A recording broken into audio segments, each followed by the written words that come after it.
لا من هنا السرية أنا جيجاك أكيد هندم على شيء مكة. كوبني كودي وني ساعد واكل صار باشيش. لا محل ده. ده تشكي دو ساعات نبوا هاش كانت كبر ولا خمان نبوا. بس ده. لو زاد تشخلك يا. كاكا.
يشري برنامج كان الناس اللي قاعد على هؤلاء موبايل كان سايلنت يعني سلدني كان ياخذ الجنة ويشي في باشا كان استاش ساكت مستان ممكن يفاتي شيئا ولا كان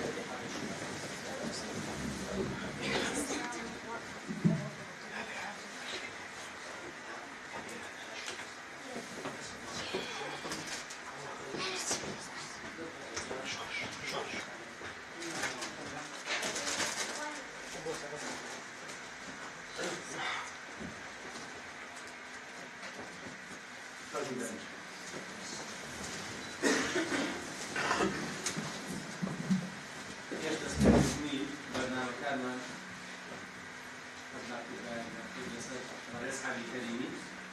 وكيف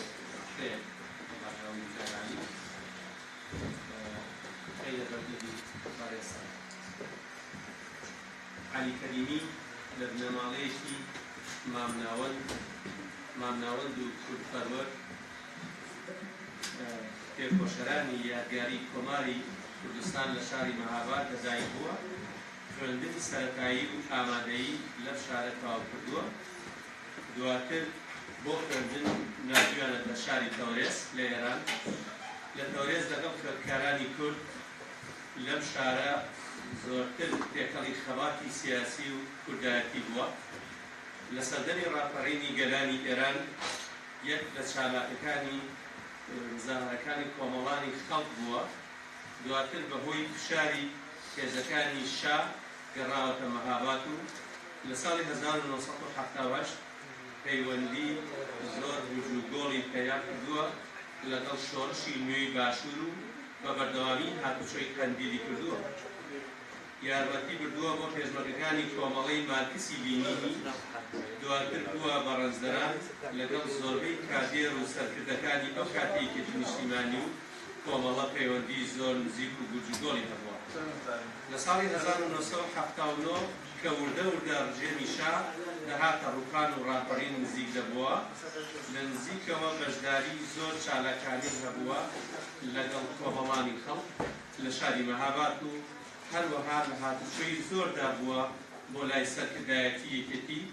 دوای بووکانی شا و هاتنە سەرکاری کۆماری ئیسلامی و ئیعلانی شەڕ دژی کورد لە ڕۆژهەڵات لەلایەن مەلاکانی ئێرانەوە یەکەم دەستەی پێشمەرگایەتیان لە ناو ریزەکانی کۆمەڵەی شۆڕژگێڕی کوردستانی ئێران پێکهێنا و ئیتر ژیانی پێشمەرگایەتی هەڵبژات. لە ساڵی 1982 کە کۆمەڵەی شۆڕژگێڕ خۆی کرد بە حیزبی کۆمەنیست، وازی لە کۆمەڵە هێنا و چوو بۆ باشوور و تا ئاخر و ئۆخری 1984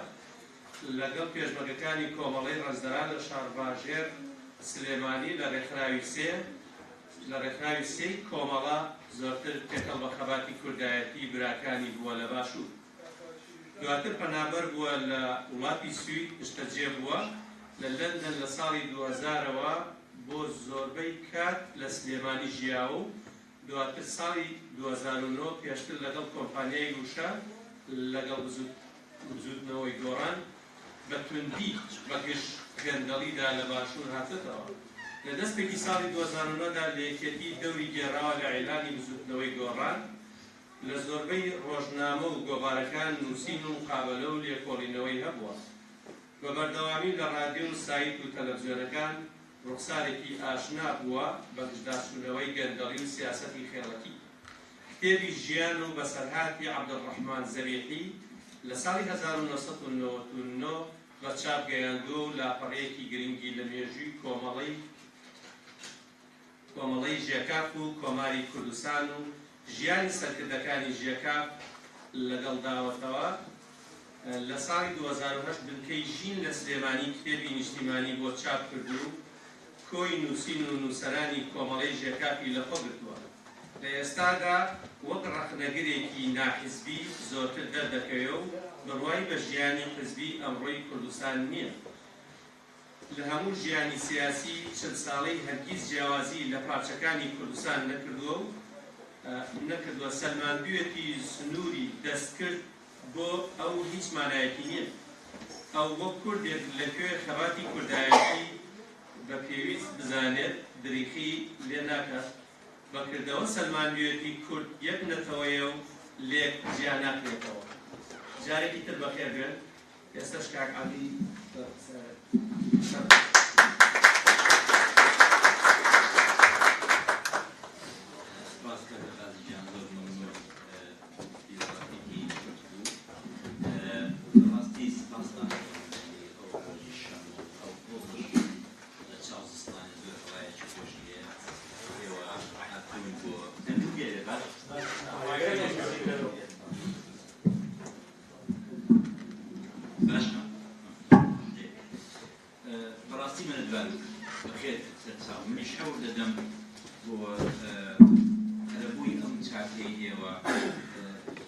سوچی گەرم و گوڕ بەیەکەوە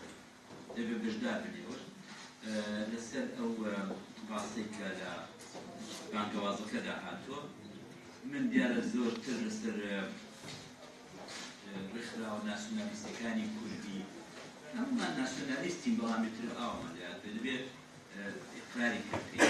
مشکلی گەورەمان لێ لەسەر لەبوون ناسنامەی کوردی کارم کردووە ئەو کتێبەش کە کاغازی کوتی زۆر ساڵی 99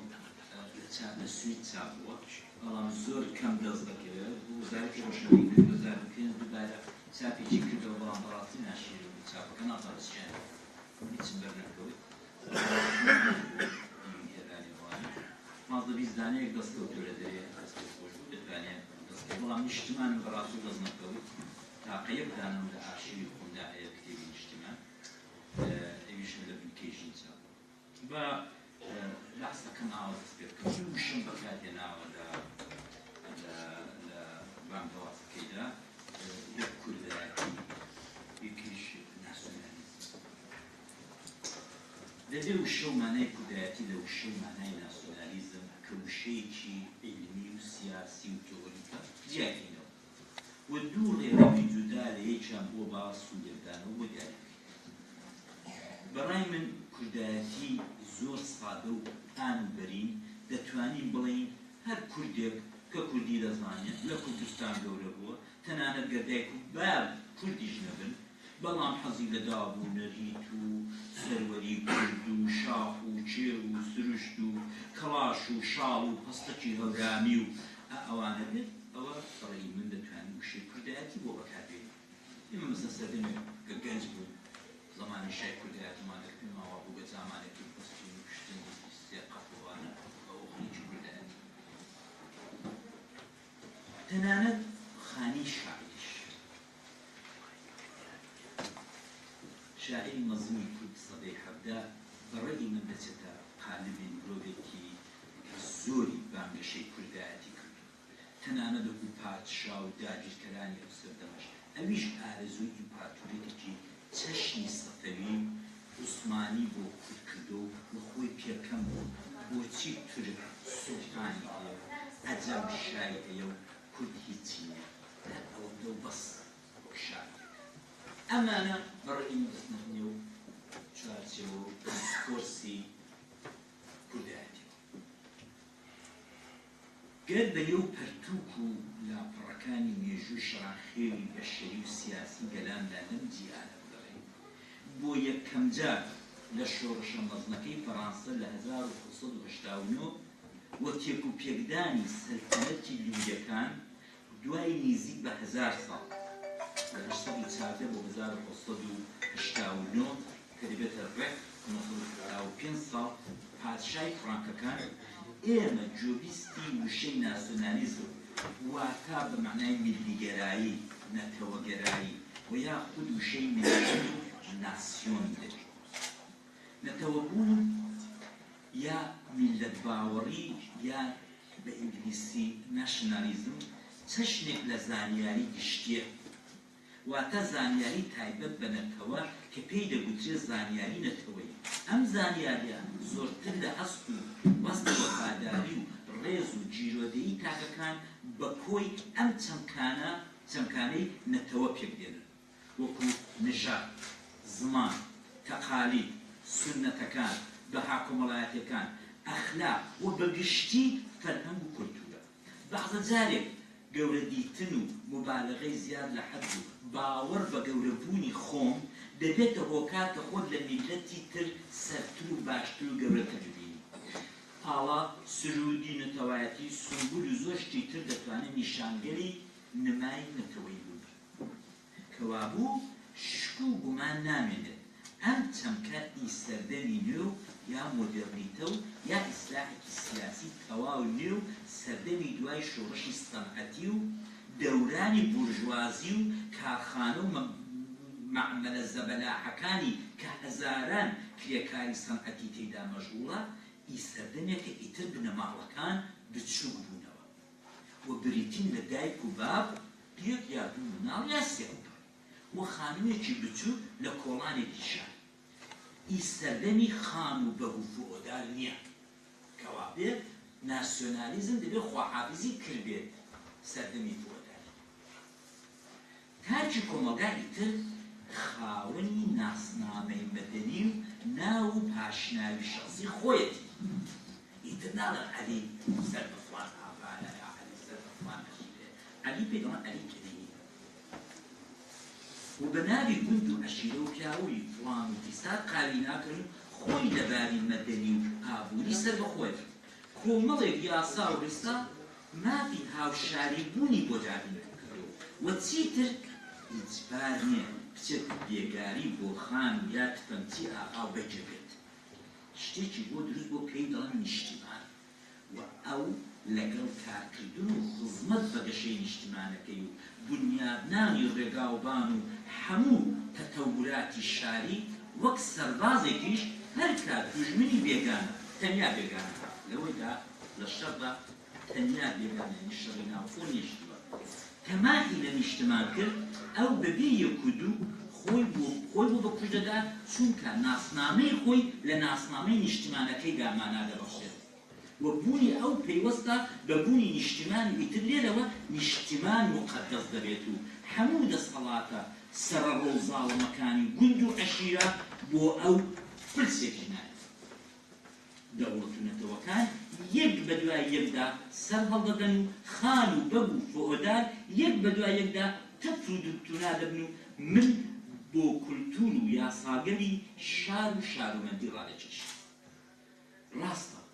وای لێدی ڕەوتی میلیگەرایی و نیشتمان پەرستی لە لای خەڵکی دەمارگیر و خۆبەزلزان دەڕات تا سنووری پاشیەت و ڕەگەزپەرستی و ئەوە لە لای مرۆڤ دۆست و ئاشتی خوازەکان قێزەون و نەپەرلێکراوە و باسێکی تەواو جیاوازە و ناچێت تا ناچینە ناوی ئێستا کنێ مەسەلەی کە تۆ زۆر ئیتر توێ پێشەی بە پاشیەوە با لێگەڕێنەوەی بەداخەوە جەماعەتێک هەر ئێستا وەک لایەنگر و خۆڕێکخەر و خۆشیرنکردن لە لای دەسەڵات و سەرۆک ئەوە خەریکن ئەمڕۆکە بۆگەنەی موسۆلینی و هیتلێر و جەلاد و مجریمەکانی سەدەی ڕابردوو بە کاڵفانی لە هەرێم دووپات دەکەنەوە هەر کەس لەگەڵ سەرۆک نەبێت یەکسەر خاینە هەر کەس لەگەڵ سەرۆک نەبێت حیزە هەر کەس لەگەڵ سەرۆک نەبێت ئەو جاسوس بۆ چی ئەوانەی تر ئەمە ئەم ترۆری شەخسیەتیانە ئەمە دەبێتە ئەوەی ترکە خۆی دەگەێنتە پاشیێت لە سەدەی 1920 هەزارەی ڕابردوو گەلان و کۆمەڵانی خەڵک خەڵکی وڵاتان هەنگاوی گەورەیان هاویشت و ئەم ڕەوتەیان بڕی و ئێستاچێ ئەوە خەریکن بەروبوومەکەی دەخۆن هیچ نەبێت سەرگەری خۆیان سەلماندە و خاوەنی پاسپۆرتی خۆیان مافی شارۆمەندیان هەیە و دڵنیان ئەم زۆر گرنگە دڵنیان هیچ نەبێت بەرامبەر یاسا هەر تاچێک وەک سەرۆک و پاشا و وەزیر و وزیر وایە ئێستا لە وڵاتی ئێوە هیچ فەرقێک نییە تۆ لێرە خلافێ بکەی سایەقی لەگەڵ کوڕی فڵان فیساری پادشا و ماچا وەک یەکتا معاملە بۆ دەکرێت ئەمە پێی دەڵێن مافی شارۆمەندی و هەرگیز لە زوڵمی خۆی و سەروی خۆی نیگەران نییە یعنی هیچ کامێک لێرە هیچ هاوڵاتێک لێرە نیگەرانی ئەوەی نییە کە مەسئولێ بە شەقیدە ئەوەی کە مەسەڵەن پارێ پێرارەکان سێ چوار مانگەوە پێش لە هەولێر کابرا لەسەر پولای تێ هاتەخوارە تەق دەماتێکی دەدا کواژون ئەمە لێرە نیە ئەمە چێت مافی شارۆمەندی لێرە نیگەرانی و داغ و حەسەتی بێدەسەڵاتی بەرامبەر کوڕە مەسئولێک لە حەسەتان نایکوژێ و هەناسەی ساردی شێری ناکات ئەمە ئیختلافی تاکی وڵاتانە سەروەری یاسایان لێو پێمەکەنیوە بیری ناسیۆنالیزم لە ڕۆژئاوا سەری هەڵدا و زۆر بە زووی هەموو ئوروپا و ئەمریکا کرد لەدوای شۆڕش هەڵسەکە با بزانین ئاواخۆگرانی ئەم ڕەوتە یا میلیگەرایی چ لە فەڕەنسا ڕۆسۆ و مۆنتسیکۆ لە یەکەم پێغەمبەرانی ناسیۆنالیزم ناپلیۆن گەشەی ئەو فکر و ئایدیای خێراتر کرد و تا ئەو جێیە کە ناسیۆنالیزم تەنانەت لە دێمۆکراسی و ئازادی خوازیش زووتر گەیشتە ڕۆژهەڵات وە پەرێستان واتە بۆ ڕۆژهەڵاتیەکان ناسیۆنالیزم زۆر مەطلوبتر و لە بەردڵانەتر بوو لە دێمۆکراسی کە بناغەی کۆمەڵگای مەدەنی بوو سەدەی 19 دەبێت بە سەردەمی زێڕینی میلیگەرایی و ناسیۆنالیزم نێودێرە بکرێت چونکە جێفرسۆن و پێی بناغەی ناسیۆنالیزمی ئەمریکایاندانا لە ئینگلیز بێنتام جێرمی بێنتام 1932 بۆ 1932 و گلاکستۆن ناسیۆنالیزمی ئینگلیزیان گەیاندە ترۆکی خۆی لە ئیتالیا گاریبالدی و مزینی کە لە گەورە مفەکران و تۆریسینەکانی مەکتەبی ناسیۆنالیزم بوون سەریان ویکتۆر هۆگۆ لە فەڕەنسا و بیسمارک لە ئاڵمان ئاڵاهەڵدانی نەتەوەیی جاوزە بابزانی هۆکارگەری گەشەی میلیگەرایی بۆ گەشەی کراوە بەخێرایە گرنگترین هۆکاری گەشەی میلیگەرایی یا ناسیۆنالیزم پێکهێنانی یەک ئاڕمان و ناسنامە بوو بۆ میلیەکان ئینسانەکان بەبێ ئاڕمان و ئامانج ناتوانن لە سەدەکانی ناوەڕاست ئاڕمانی مەسیحیەت لە ئوروپا پێشووکە کلیسا بچێتەوە ماڵ بخۆن ڕەواجی زۆر لەگەڵ یەکەوتنی کلیسەکان لە عەمەلدا شتێک نەبوو کە بێتە هۆکاری هەستانەوە و بەرزبوونەوەی وولەی خەڵک و ئەوان جێگوتو بکات بەرامبەر بە دوژمنان هۆکارێکی تر ئەنگیزەدان بوو بە سەربازەکان و بەرزکردنەوەی ڕوحیەیان بۆ فیداکاری لە ڕێگای نیشتیماندا هۆیەکی تری ناسیۆنالیزم یارمەتی گەورە بوو بۆ گەشەی ئابووری هەڵوڵاتێک کاتێک خەڵکی وڵاتێک تەنیا بەهۆی نیشتیمان خۆشەویستی و ملیگەرایی تەنیا شتومەکی میلی خۆماڵی بکون و قازانجەکەی بۆ ئەم کۆمەلگا بگەڕێتەوە ئەمە جێشی لە قازانجەکانی بوو کە ئێستا کولی تێمە ئەومان کرد ملیگەرایی لە ڕۆژهەڵاتی ناوەڕاست یعنی وڵاتی خۆمان دەست پێ لە وڵاتانی ئیسلامی ملیگەرایی لە سەدەی 19 سەری ڕدا و میسر و تورکیا پێشەنگە ناپلۆن خۆی بە شەخسی مؤسسەیەکی بنیادنا بۆ میسر و ئامانجی میسرگەرایی بوو هەر بۆ ئەم مەبەستە خەڵکان و لێکۆڵەوەرانی مێژووناسڵانی وەکو کلۆ سریزی لینان و رووستا نێردرانەوە میسر و چەند کتێب نووسران لەسەر عەزەمەت و تەمەدونی پێکەوانەکانی میسر ئەمە ناپلۆن ناسیۆنالیزگەری وەکو ڕفاعەت تەکتاوی یاقوب یەسنوور تەها حوسێن و لوتفی ئەلسەید و نەحاش پاشا و زۆر سیاسەتمەداری تر لە میلیگەراکانی میسر پرۆفیسۆر بێرنارد لویس 1916 جوولەکەی ئینگلیسی و ئیسلامناز و پسپۆر لە عوسمانیەکان پێی وایە تورکیا یەک لەم وڵاتانەیە زۆر زوو ڕووی لە ناسیۆنالیزم کرد و 3 کەس پێشەوای ناسیۆنالیزمی تورک ئارتۆر لمنی دەیوید 1932 کتێبی لەسەر بەرتەری و باشتربوونی نژادی تورک لە عەرەب و میلەتەکانی تری وەکو فارسوانە نووسی زۆر بە توندی هەست و ئیحساسی تورکایەتی گەشاندەوە دەیوید لێمۆنکۆن لە 1999 لەسەر میلیگەرایی تورک کتێبی نووسی و لە هەموانیش گرنگتر ئارمینیۆس لامبری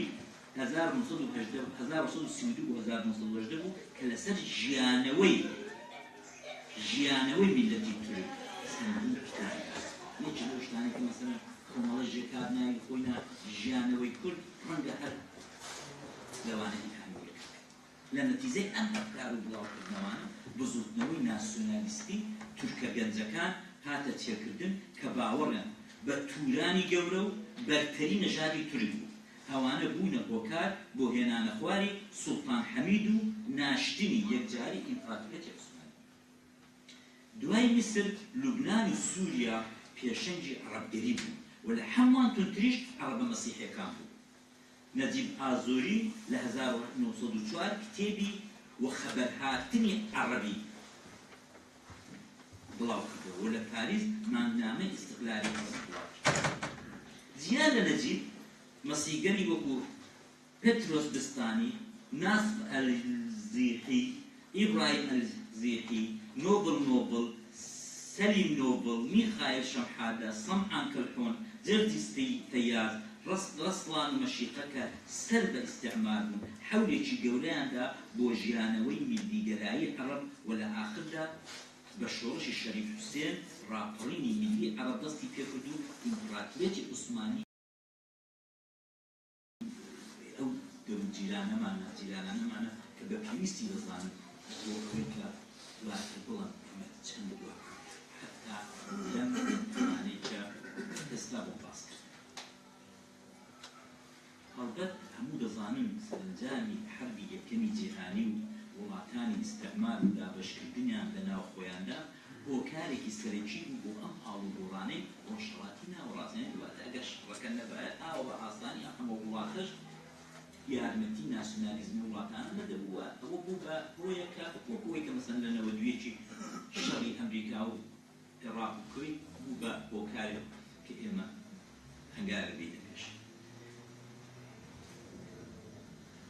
ئەنجامی ڕۆژهەڵاتی ناوەڕاستی نوێ دوای عوسمانی دوای شرایط هاتنە ئارای دەوڵەتگەری تازەی وەکو تورکیا و عێراق و سووریا و دابەشکردنی کورد لەناو ئەو دەوڵەتانە و نەبردنە سەری ئەهد و پەیمانی زلهێزەکان لە سیبر و لە لۆزان و ناکارابوونی سەرکردە و سیاسەکانی کورد بە تایبەت لە عێراق کە بەستەر دوو نەتەوەی کورد و عەرەبدا زۆرتر کورد و عەرەب چونکە عێراق جایان کورد و عەرەبدا یا لە مەسیحی و تورکمەنوانش لێ بەڵام زۆرتر کورد لێدا ئەقلیەتێکی گەورە وەکو ئێران مەسەڵەن یا وەکو تورکیا گەورەیە یا وەکو ئێران مەسەڵەن بلوچی تێدایە ئازەری تێدایە لە عێراق کورد بەرچاوترە بەڵام کورد لە گەورەترین شانس و هەلی زێڕینی نەتەوەکانی ژێردەستی عوسمانی و ئیستیعماری فەڕەنسا و ئینگلیز بەداخەوە کورد هیچ نەبات دەبوو لە وڵاتە تازەکەی بە نێوی عێراق خۆی چەسپاندا و بەشی خۆی پڕانبە هیچی بەرنەکەوت و وەک کەمینەیەک مایەوە لە ناو ئەم ڕەوتی میلیگەرایی و ناسیۆنالیزمی کوردیش هەر وەک ئەوانی ترکە باسکرا لە سەدەی 19 و هاوکار لەگەڵ تورکە گەنجەکان لە ناو تۆژێکی زۆر بچووکی منەوەر و شاعیر و نووسەر سەری هەڵ مەبەستەوەی کە کوردیش لەگەڵوان ئەو ڕۆکە دەستی پێ کرد فەڕەنسای دەستکردەکە چۆ بەڵام بەداخەوە بە عەکسی نەتەوەکانی تری جیران هەرگیز بە ئێستاشەوە حیزب و سەرکردەی سیاسی مۆدێرنی بۆ پەیدا نەبوو و بە کەبانجان لە کوردستان دەنگی وەکو حاجی قادری کۆیی و مەلای گەورەی کورد پەیدا حاجی قادر چ بوو؟ حاجی قادری کۆیی لە 1816 لەدایک و 1897 شاعیر و بیرمەندێکی بەناوبانگ و نەتەوەخوازی کورد ماوەیەکی درێژ لە ئیستانبول پایتەختی عوسمانی ژیا و بەهۆی نەبوونی ڕۆژنامە و گۆڤاری کوردی و نەخێندەواری کوردانی ئەو سەردەمە ڕووی کردۆتە هۆنراوە بیر و بۆچوونە سیاسیەکانی بە شێعر نووسیوە جا پێنان دیوانی حاجی قادر نەدەتوانێت هەمووی قسەی سیاسی حاجی کاریگەری زۆری لەسەر بڕێک لە شاعران و نووسەرانی پاشخۆشی هەبوو حاجی قادر سەرڕای دەستنیشانکردنی دەرد و ئازارەکانی کورد زۆر جاریش هەوری داوە چارەیان بۆ حاجی دەردێکی کوشەندەی لای کورد دەستنیشان کردو کە دووبەرەچی و ناکەبایی و دوژمنایەتیکردنی یەکتر دەرمانیش دای ئەو تەنها هەر ڕێکەوتنە و یەکلیس چەند دەڵێ بە شیر و خانە دەوڵەت پایدار یعنی بە شمشیر و بە قەڵەم دەوڵەت دروست دەبێت ئەمن خانەم هەیە شیر نادیارە ئەمە حاجی قادر دواتر مەلا محەممەدی کۆیی کە 30 ساڵ دوای ئەوە 1976 ناسراو بە مەلای گەورە زانا و شاعیر و ڕابەکاری قورئان و چاکسازی ڕخنەبێت من بۆ ئەو دوانە هەڵبژاردم لەبەر ئەوەی کە ئەگەر چاو لە یەکەم ڕێکخراوی ناسیۆنالیستی کورد لە ڕۆژهەڵاتی کوردستان بۆ بلاباشوور یا بە مەستم حیزبی هیوا و کۆمەڵی ژێرخافە بکەین هەمووی پرسیچان بۆدانەوە کرد یعنی نووسراوە و شێعر و تێکستەکانی حاجی قادر و مەلای گەورە بۆتە بناغە و هەوێنی دروستبوونی ژێرخاف بە تایبەت ڕادەیەکی زۆریش ڕفیق حیلمی و هیوا دامە بۆیە مەبەستم هەیە مەلا محەممەدی کۆیە ناسراو بە مەلای گەورە زانا و شاعیر و ڕابەکاری قورئان و چاکساز و ڕخنەگر بووە یەکێک لەو بابەتانەی کە مەلای گەورە زۆر ئاوی لێداوەتەوە بابەتی سەربەستی ئافرەت و خوێندنە یەکێک لەو هەنگاوە گرنگانەی لەم بوارەی نای ئەوە بوو لە ساڵی 1926 فکری خۆتان بکەنەوە کچی خۆی ناردە مەدرسە و بەرخێند زۆر دوای ئەم 2-3 ساڵی ئاخرێ ئێمە دەتوانین ئەم هەنگاوە گەورەی مەلا گەورەی کۆیە چەند بەرز بخینچین کە دیتمان بە چاوی خۆمان بەشداری ژنان لە کۆمەڵگا لە کۆبانێ چی ها هەنگاو کوردی و پێشەست دروست کۆمەڵگا بەشداری نەکردنی ژیان وەکو وەی وایە من دوو دەستم هەیە دوو قاچم هەیە زۆر کاری پێ دەکەم ڕاکەم شەڕی پێ دەکەم پێم لایەک دەستێک و قاچێکی خۆم لە خۆم حرام بکەم بێمەعلومە کارایی و بازدەی کاری من نیوە دەبێت کۆمەڵگایە کە نیوەی مرۆڤەکانی وەلابن لەسەر تاقیدا بنێ دیارە لە ناسیۆنالیزم لە سەرکردایەتی لە دژی لەکوژدا دواکرێت لێرەدا ئەمە دەبێت بیر و بۆچوونی شاعرانی و حاجی قادی کۆی مەلای گەورەی کۆیە بنرخێنین کە ئەو کاتی ئەوەکی بێتەوە کە بەشداری ژن لە کۆمەڵگادا چەند بیمەتە ڕەوانی شادشەی قۆستەنتینیە و دەرەوە ئەوانە کوردە و لەگەڵ فڕەنگ ئاشنا بوون دوایمان پیرەمێرد یا حاجی تۆفیق بەگ ناوی تەواوی تۆفیقی کوڕی مەحموود ئاغای کوڕی هەمزاغای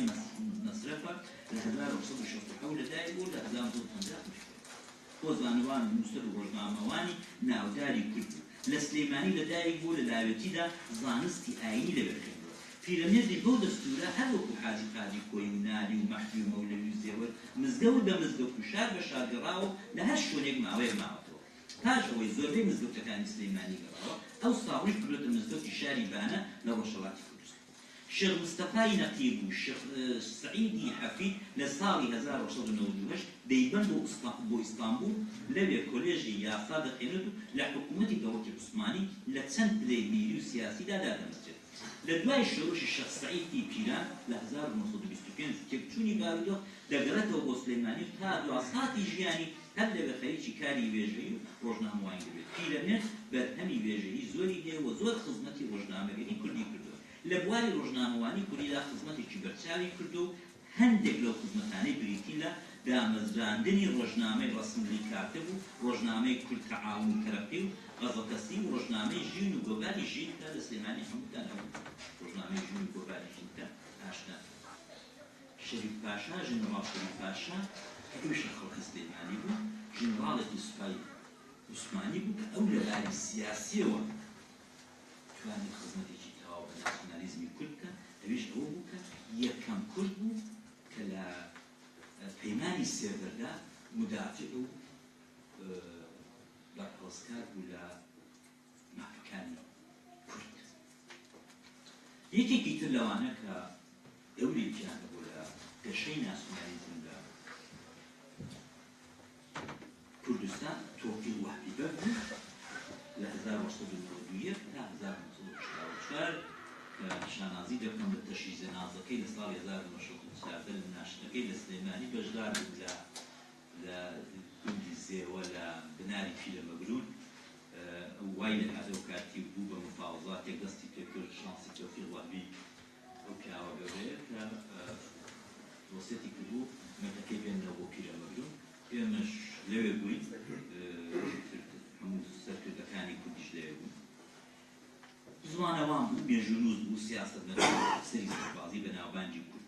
کۆلێجی سەربازی لە ئیستانبول تەواو کردو بوو بە ئەفسەر ساڵی 1929 کراوە بە فەرماندەی کۆلێجی سەربازی لە بەغدا دواتر لە ساڵی 1930 کراوە بە متەسەڵیفی پارێزگای سلەیمانی پێش ڕاوەڵینەکەی بەردەرکی سەرای سلەیمانی لەسەر کایان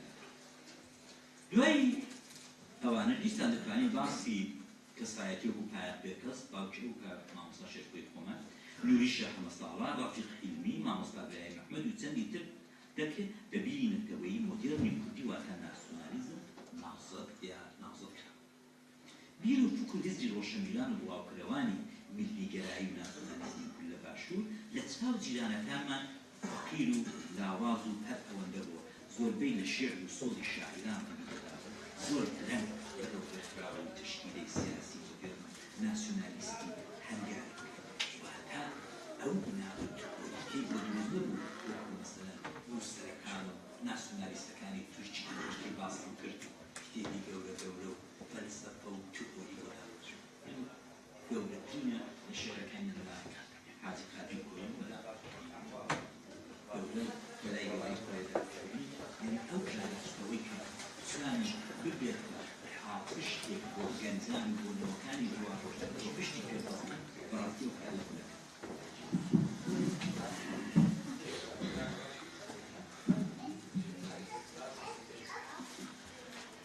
گوتم زۆربەی لە شێر بەسۆزی شاعران ڕەنگیداوە زۆر درەنگ بەرەو ڕێکخرا و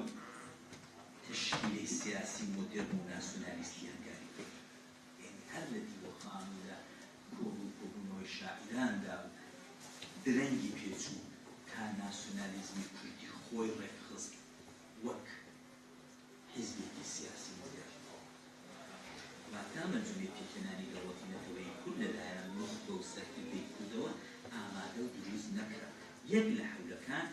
هەر بە ساوایی سەری بڵفا ناکام بوو شێخ مەحموود و ناسرافە حەفید کوڕی شێخ مەحموود کوڕی شێخ سەعید و کوڕی کاک ئەحمەدی شێخ و کوڕی شێخ مارفی نوێدێ و کوڕی مستەفای کوڕی ئەحمەدی نوێدێ و شارەزووی بەرزەنجی لە یەکی کانونی دووەمی 1918 لە کۆبوونەوەیەکدا لە سلێمانی لەگەڵ کۆڵۆنێل ئارنۆڵد وێڵسن مەندووبی سڤیلی میسۆپۆتامیا بە وەکالەت کوردستانێکی دوای حەربی عالەمی حاضر تەواو بۆ خەریکن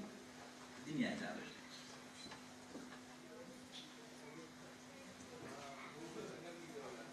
لە نێوان ساڵانی 1919 شێخ مەحموودی بەرزەندی کە سەرکردەیەکی کوردی کاریگەر بوو لە سلەیمانی حکوومەتی کوردی پێکەنا و دوو شۆڕشی دێژی حکوومەتی بریتانیا کرد و 2 ساڵی پێچوو تا دەسەڵاتی بریتانیایی توانی ڕاپەڕینەکەی سەرکرد یەکەم شۆڕشی لە 22 مای 1919 دەست پێ کرد کە تێیدا ئەو کارمەندە بریتانیانەی لە سلێمانی بوو دەستگیرکران و شۆڕشەکەی بە خێرایی بەرەو موسڵ و هەولێر بڵاوبەوە بریتانیا بۆ سەرکردنی ڕاپەڕینەکەی بۆمبارانی هەوایی تۆپباران شەڕی زەمینی و یەک جاریش غازی کیمیایی بەکار بریتانیاکان شێخ مەحموودیان دوور خستەوە بۆ هیندستان لە حوزەیرانی 1920 62 سەرکردەی خێڵ و ئەشایی ناوچەکە داوای سەربەخۆیی کوردستانیان کرد لە ژێر سایەی ئینتیزامی بریتانیا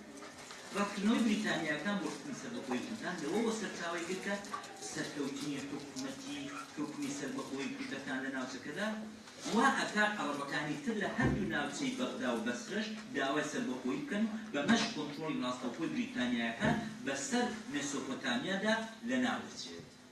هەڵبەت لێرەدا ئەمە مفەکر و ئیدۆلۆژی ئەم فکرە چەرچیلەکەی خۆمانە لێرە لەو دەمی وەزیری مستەعمەرات ئەو پێی وابوو دەبێت هەر سێک چاڵە نەوتەکەکە بەس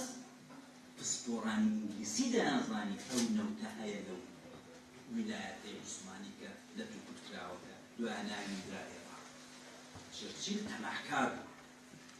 ئەوان دەیانزانی لە 3 نقطە نەوت کەرکووکە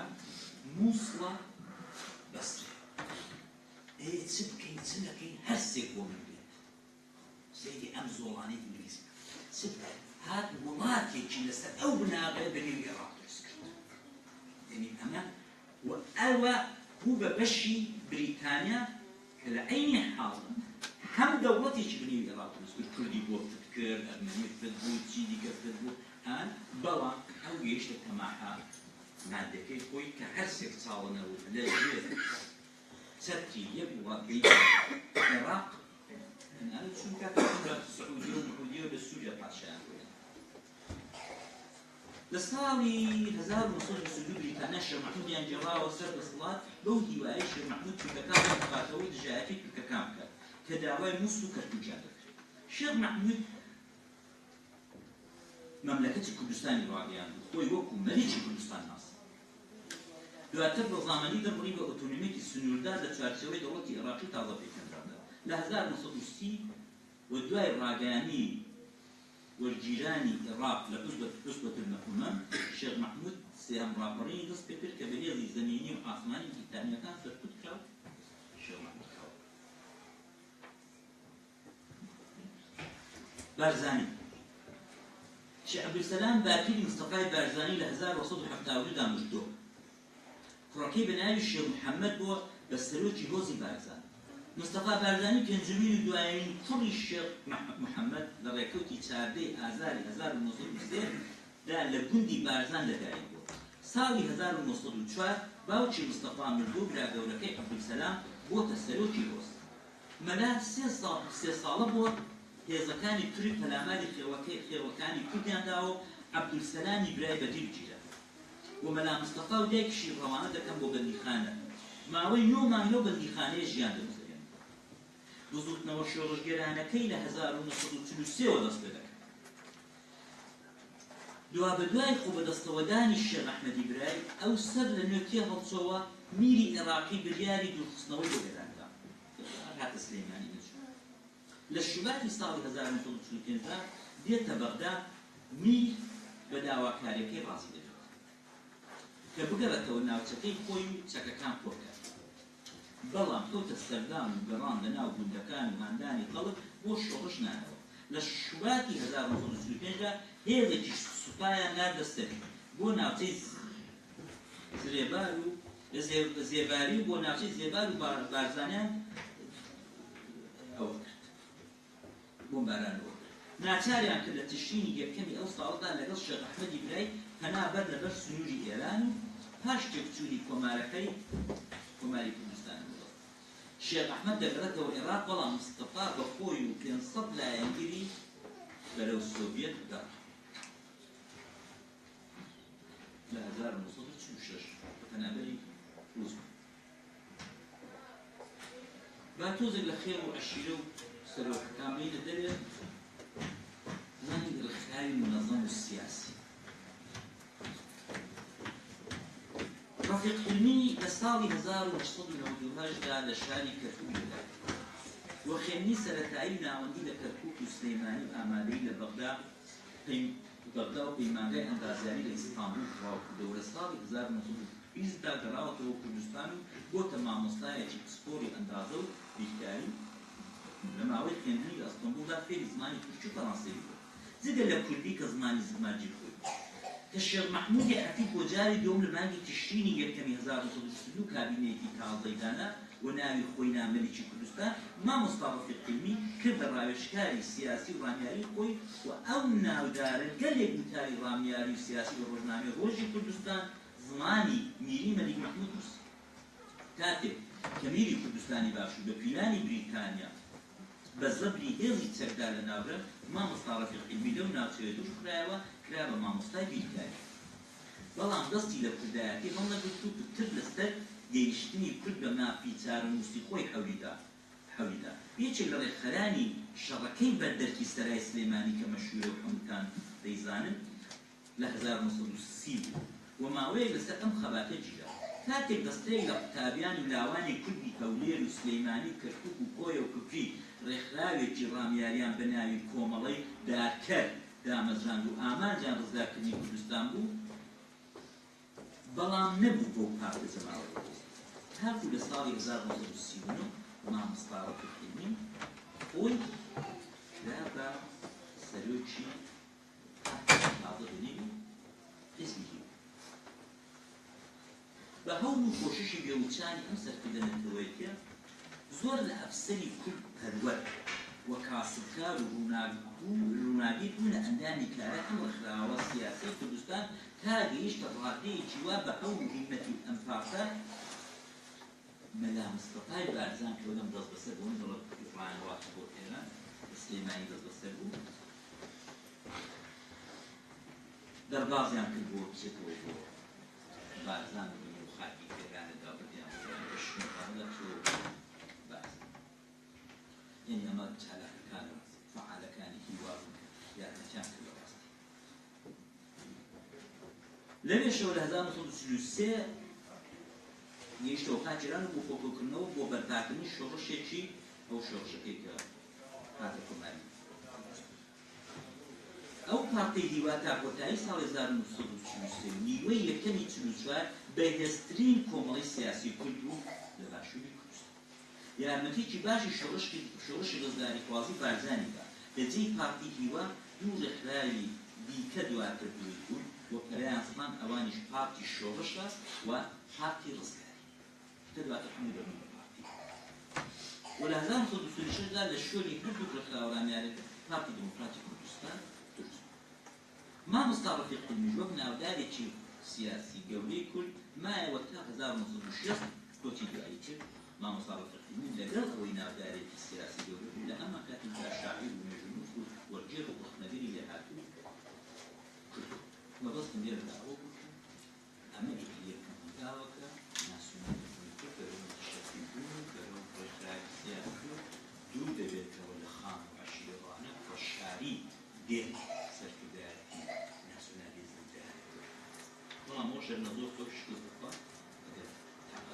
جۆ بکەنێت بەچی نزیکەی خۆشبەش بمگورن ئەمن چونکە بەحسەکەم هەر لەسەر باشووری کوردستانە بۆیە نەچوون ناو ئەم حکومەتەکانی کە بەتایبەت لە ڕۆژهەڵات کراوە تاوانەیەکی زۆر دەرامبەر کراوە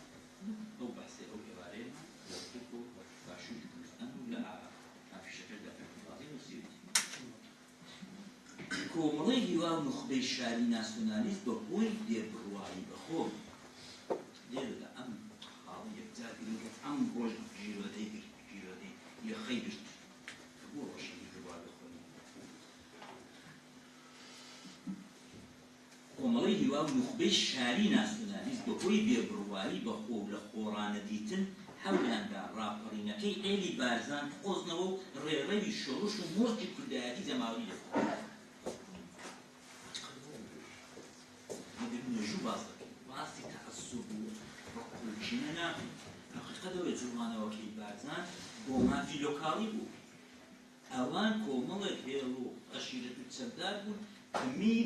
میر لە بەقا زوڵمی لێکرد بوون کۆمەڵەی هیوا ویستیان کە با بەوە بکەن بە شۆڕش بکەنە کوردایەتی بۆ ئەم کارە کۆمەڵک لە ئەفسەرانی بەتوانە و ناسیۆنالیستی کورد کە ریزی جێیشی مەلەکی لە عێراقیان بەجێهێشت بوو هەمووی خەڵکی گەورە گەورە بوون ئەوانە نێو جێیشی عێراق هەمووی لە ئیسپانبول و لەوانە دەرسیان کرد نادیانە ناو بزوتنەوەکەی بارزان بەوەی کە ئەوانە بێن ئەو گوتار و یا دیسکۆرسی عەشیرەتی لێ بکەنەوە بیکەن بە جوڵمانەوەیەکی ناسیۆنالیستی مثلا محمد قرسي خير الله عبد الكريم مصطفى خوشناو عزت عبد العزيز كحموتان كدسنو سليماني روجة شوار زيادة بردرج بيكرة كان يندادرون لبدباغي بشتي أما أم شوار اقتزاط الجولة بون لزيشي إعراب دا زيقا مكان زور زور جوليان نبو ناتي اخوان تسليم بالوافد وكرداتي ودواج سون بلو شرشي بارزان للي دواتي دقيقة كتشان بس وتنيت وكو نوجي أحمد كها وكو ميحات أو مرور الحاكم تلبرانة دون وكو مريك وابنيادي ضد بسرداقرتنو كالك ورقرتن لهيزي أشاير تفهمتي نعرف هذا بارزة يعني إصلاحي لقلبي رجان نشتك منجولي بولس شاشي خلاص برمي بيني يشتي دوران يا أبو يشتي بابا كان يدل شاوشين دبت إصلاح بشر يحوانيك مثل ذلك كتولي بدرس كنيا هكذا الشغوشين هكذا الشغوشين لكن هل بهيز وهزي نخبي ناسيوناليست الشعب وكيشكوتو بناغي شورش مودرن لكردستان دامس سجيكا سهيوا اقل بروا متمعنان بخوانا بايا وهل ام ويكدستيان كيكر بهزرو خردو برنەسەری ئاگایی و خوێندن و بەشداری ژنا ئەم ڕەوتی ناسیۆنالیزمی ئاو درابایە و گۆش کرابایە و هەلەی نێ نەکرابایە و زوو پەنەمان بۆ چەک نەبربایە پێم وابێ ڕەوتێکی ناسیۆنالیستی بۆ چۆن لە تووشیا لە ئێران لەم وڵاتانە دروست بوو و ئەم وڵاتانەیان لەسەر دروست بوو ئەمان توانێت بە قووەتە ناسیۆنالیستە دروست مخابن بڕوا بەخۆنبووی ڕۆشنبیری شاری کورد وای کردچاویان هەر لەسەرەوە خێڵ و شێخ و دیسان زڵەوی شۆڕشەکانی کورد بکەوێتەوە دەستی ئەوان نوخبەی نێردراو زۆر زوو لە ناکارایی و ئاڵۆزی و نیەتی ئەم ڕاپەڕینە خێڵەکەی بارزان گەیشتن و بەڕاستی کەوتنە ئەو پەڕی ناومێدی بیاس ودواتر پەنایان برد لەبەر کۆمەڵی جێکار و کۆماری کوردستان لە مابەر هەموو ئاگادار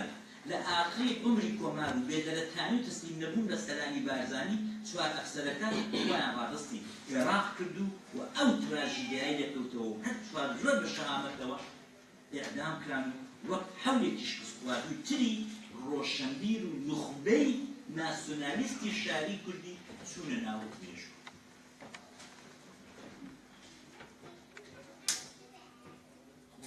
باسەکەمان ڕۆژەڵات لەناز ژێکاف لەوەی خراجی دەکەن ژێکاف هێنای هەموو کوڕە شار و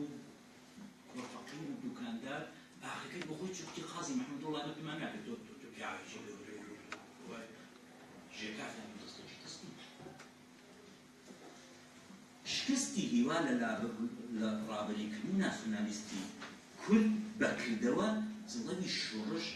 درایەوە بەسەر خێڵ و عەشیرە وەک جاران مەنامستەفا بە حوکمی خاوەندارێتی لەژێر چەکدار هێژمەنی سەرکردەی بۆ پێکهێنرا و بەکردەوە بوو بە سەرۆکی کوردی باشوور یەکێک لە فاکتۆرە گرنگەکان کاری کەم جەماعەت حیدر بۆ داهاتێ من ناخۆشە بەکەوی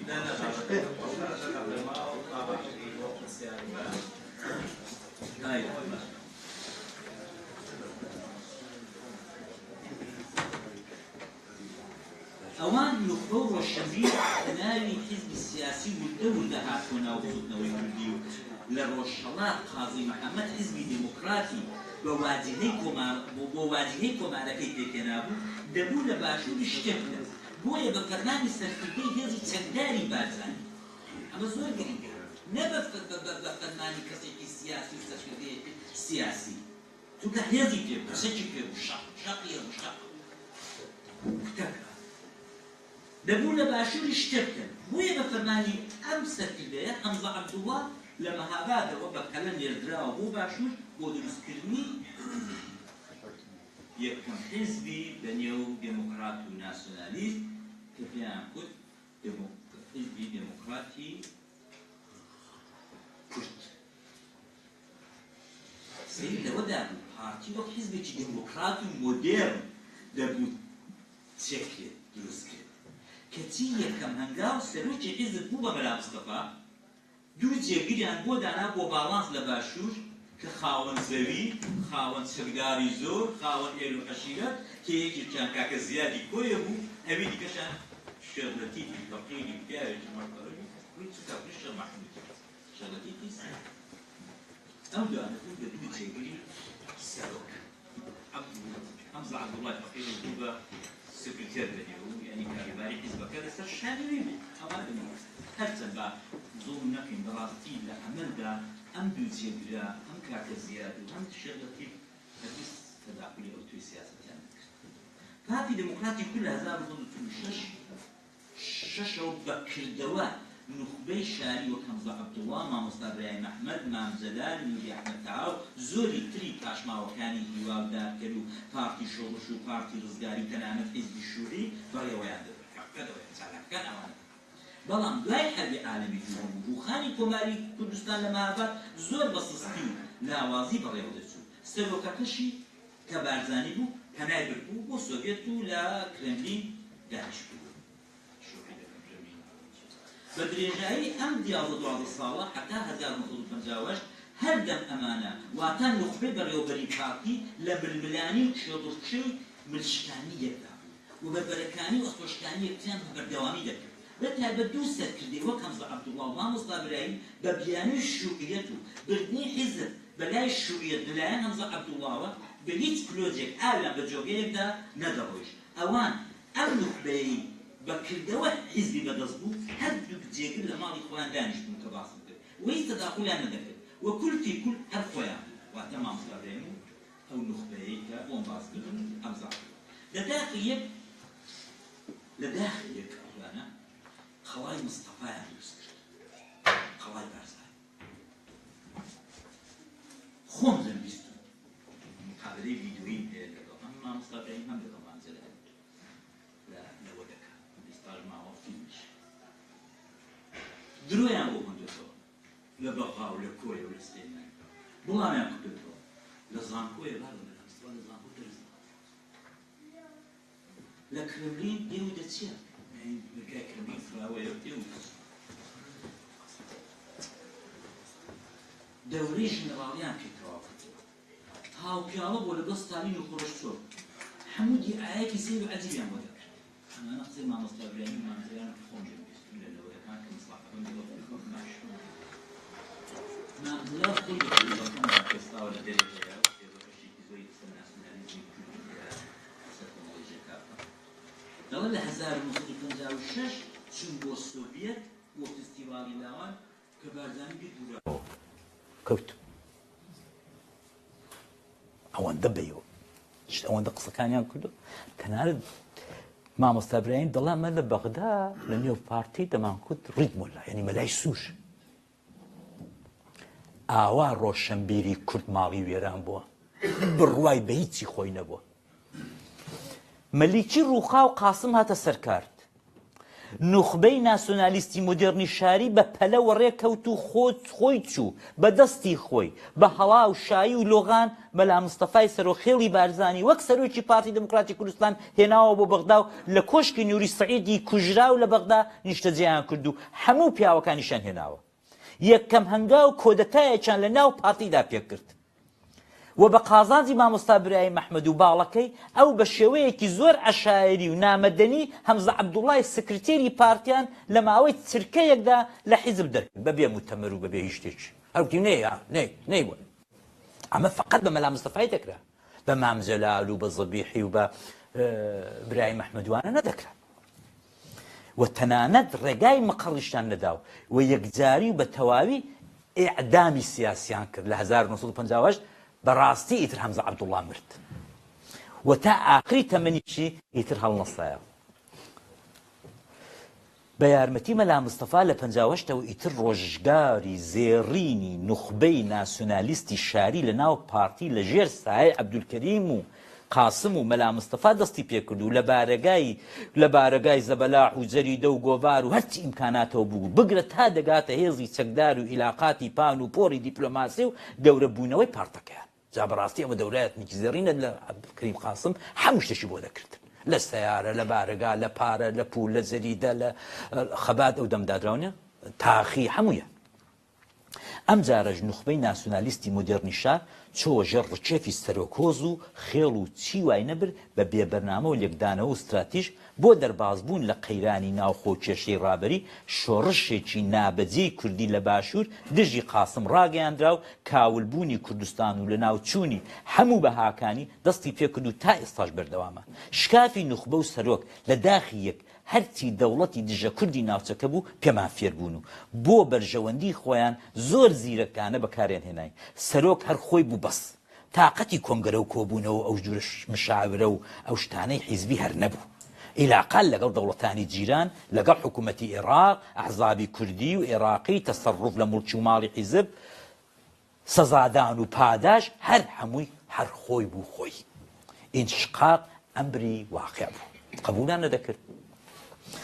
سەدی هەشتای سەرکردایەتی پارتی لێ ڕاستان و لێ جابوونەوە باڵی مەکتەبی سیاسی یا دواتر کوتیان جەلالی بەهێزی سەکی شۆڕشی کوردی واتە بارزانیەکان لە دیوی ئێران کران و بوونە پەنابەری دەوڵەتی شاهنشایی دەوڵەتی ئێرانیش لە مێژ بوو کاری بوو ئەوە دەکرد و چاوەڕێ بوو ئەم لەکترازانە خێناوێ بێتە دی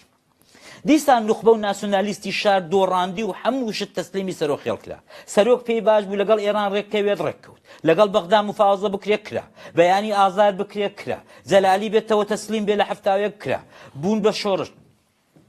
شۆڕش دەست پێ بکاتەوە دەستی پێکردەوە بە فەرمانێک چەکدا بندرێ و ئاش بەتاڵ بکرێ کرا هەمووی ئەم بریارە گرنگ و نەتەوەیانە هەر بۆ خۆی بوو بەس سەرکردایەتی مستەشار ڕاوێژکار نوێنەر دیپلۆمات هەر هەمووی لای ئەو فشە بوو فشە ڕۆژە ڕەشەکانی 75 دوای ئاش بەتاڵ بەسەر هاتوو سەرۆکیش بە ماڵ و مناڵەوە کوردستانی جێهێشت و لە پێشدا کەرەج و دواتر ئەمریکا و هەرچی سەروەت و سامانی حیزب و شۆڕش بوو بردی و هیچی جێنەهێشت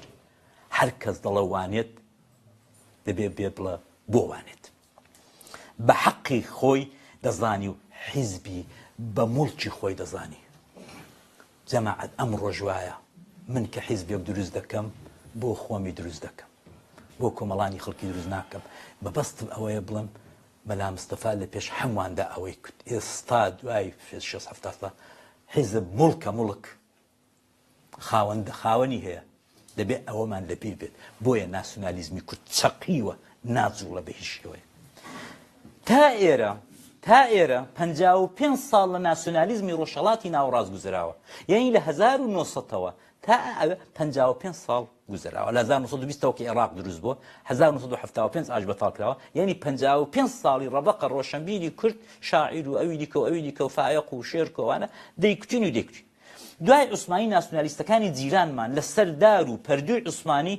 بەدەیان دەوڵەت و ناسنامەی نەتەوایەتیان لە خۆیان چێکرد و کورد تازە بە گەرم و گوڕی ئەیڕقیبیشی پێناگوترێت و ناسیۆنالیزمی کوردی لە دەشتی ڕۆم و ئەجەم بێ دایک و باب کەوتۆ و کەس خۆی ناکاتە ساحەبی جا لێرەدا هیوادارم گەیشتنەوە نەتیجەی بۆ ئەمن ئەو دیباچە و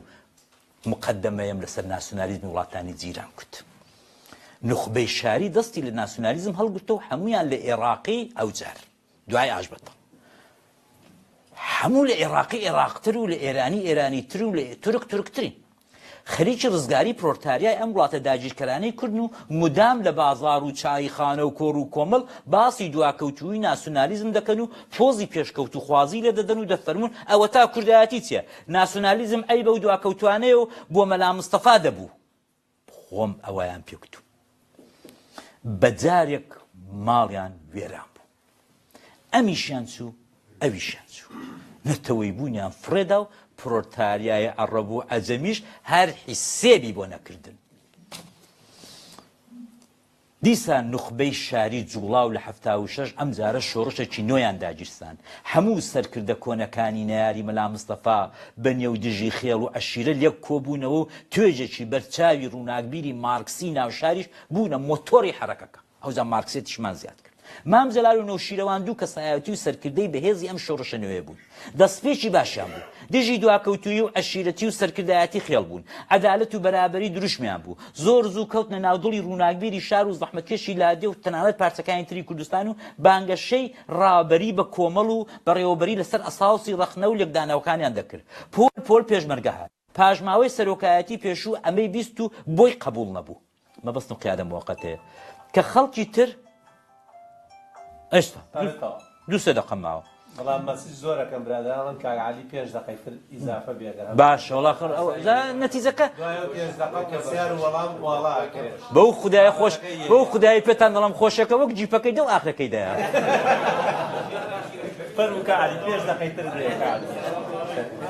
پۆل پێشمەرگە هات بۆ شۆڕشینەوە پاژماوەی سەرۆکایەتی پێشوو ئەمەی بیست مەبەستم قیادە موقەتێ و بۆی قبول نەبوو ئەو قسە گەورەکە کە کوتی ئەگە خۆم پێم نەکرێ ئاش بەتاڵم کردو لە واشنگتۆن دانیشتم خۆ دەتوانم تێچیدە کە خەڵکی تر بێن و جێگایان پڕکەنەوە کەوتنە شەڕ لەم دیوی سنوورەکانیشەوە بە یارمەتی جاش و مستەشارەکانی کوردی تورکیا و هێزەکانی هەرچی و مەرچی ئەوانەی دیوی ئێرانی ئەوانە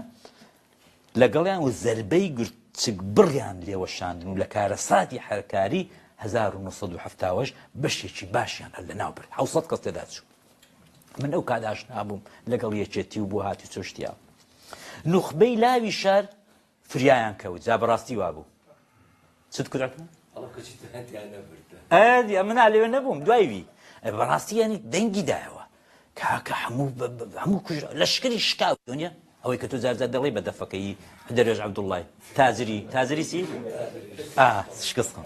ئەوە بوو بەڕاستی کەشتی شکاوەکە لەوێدا بوو نوخبەی لاوی شار من شاهیدی ئەوەم بەڕاستی فریایان کەوت و هێزێکی باشی خوێندەواری زڵانکۆ و مەعهەدەکان کاک عەدنان دەبێت لەوەیدا تۆ حتممە شاهیدی باش بدەیت چوونە دەر و هێزی بە ئیرادە و بە دیسپلینی پێشمەرگیان کارا کردەوە یعنی من خەڵک مەسەلەن هەمووی ئەو ڕقیقانە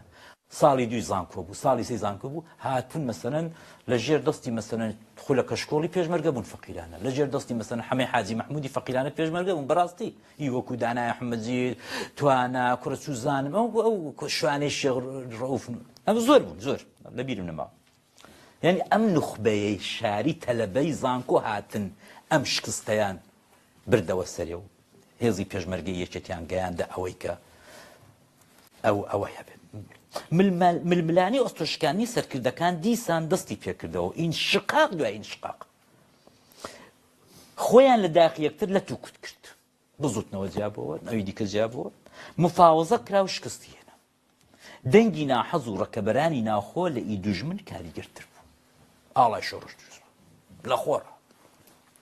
دیسان شکست و ئەنفاد و کیمیابارانی سەدام و دیسان پەنابردنە بەرداگیرکەری کورد ڕووناچی گڵۆپەکانی شۆڕشەکە کس بوونەوە لە ناکاو دوژمنی غەدار و برسی دەسەڵات سەدام کەریەتێکی گەورەی کرد و کوێتی داگیر کرد بوژانەوە و ڕاپەرین سەری هەڵدا دوای ئەوەی ڕۆژاوە ئەم کەڵگایەتی سەدامی پێ قبول نەکرد. ناسیۆنالیزمی کوردی وردە وردە ساحبی بۆ پەیدا بوو ڕۆژە خۆشەکانە. ئەمجار نوخبە و ڕۆشنبیری شاری تەنانەت مارکسی و چەپیش کە هەموو قورسایی شۆڕشەنوێیەکەی لەسەر شان بوو کۆ بە کۆ و شاغ بە شاغ ڕای ئەکرد بە دوای کوڕان و نەوەکانی سەرۆکی پێشوو بارزانی بۆ بەشداری پێکردنیان لە ڕاپەڕی و هاتنەوەیان بۆ شار. دیسان سەرکردایەتی خێڵەکی و عەشایر بە فێڵ و زیرەکی و یارمەتی نوخبە و شۆڕژگێرەکانی نیای دوینیان توانیان خۆیان بە شەو و ڕۆژێک بێننەوە تەرازی ئەوان و لەوەش خراتر ئیدعای لە 151 دەنگەکانی یەکەم هەڵبژاردننی ئازادی کوردستانیان کرد. بە جۆزێک سەدان قەزوانیان گرتەوە. هەرچی مستەشار و کۆنەجاش بوو کە دەنجیان هیچ جیاوازی لەگەڵ ژنە شەهید و مناڵە شەهیدێک نەبوو چونکە دەنگدان وایە ئەمە دەنگدەم هەردیەک حیسابە جاشێکش دەنگدا هەر یەک حیسابە. لە لیست و ڕزەکانی خواندا جێیان کردەوە. زیرەنگ بوون بەڕاستی. لە کۆیە لە چۆ ڕابۆچوو هێز و لایەنی دژەباو و سەرۆکایەتی عەشیرە ئەوانەی کە بە دژی سەرۆکایەتی بوون بە مەمنونی بە 50-50 ڕازی بوون. هەمووتان لەبیرتانە. ئیدارەی مشتەڕەک و ناکۆچی و بربەرەکانی ڕۆژانە شەڕی کورد بوو بە ئەمری واقعی و کرا لە هەڕەی هەژاری و حیساری چەند لایەن لەسەر کورد نزیک بە 5 ساڵ بە بێڕەحمی و مرۆڤایەتی لەکتریان کشت و هیچ حیسابێک بۆ کۆمەڵانی خەڵک نەکرا و ئەوەندەی تر وڵات وێران و خاپور کرا. مەبەستم 94 بۆ 98. سەروەت و سامانی بێشمالی گومرگەکان و بزنیس لەگەڵ کوڕانی سەدام حوسێن بە تاڵان برا و فەرهود کرا. ماندووبوون و بە ئەمری ڕۆژاوا و ئەمریکا بۆ ئەجەندای غەربی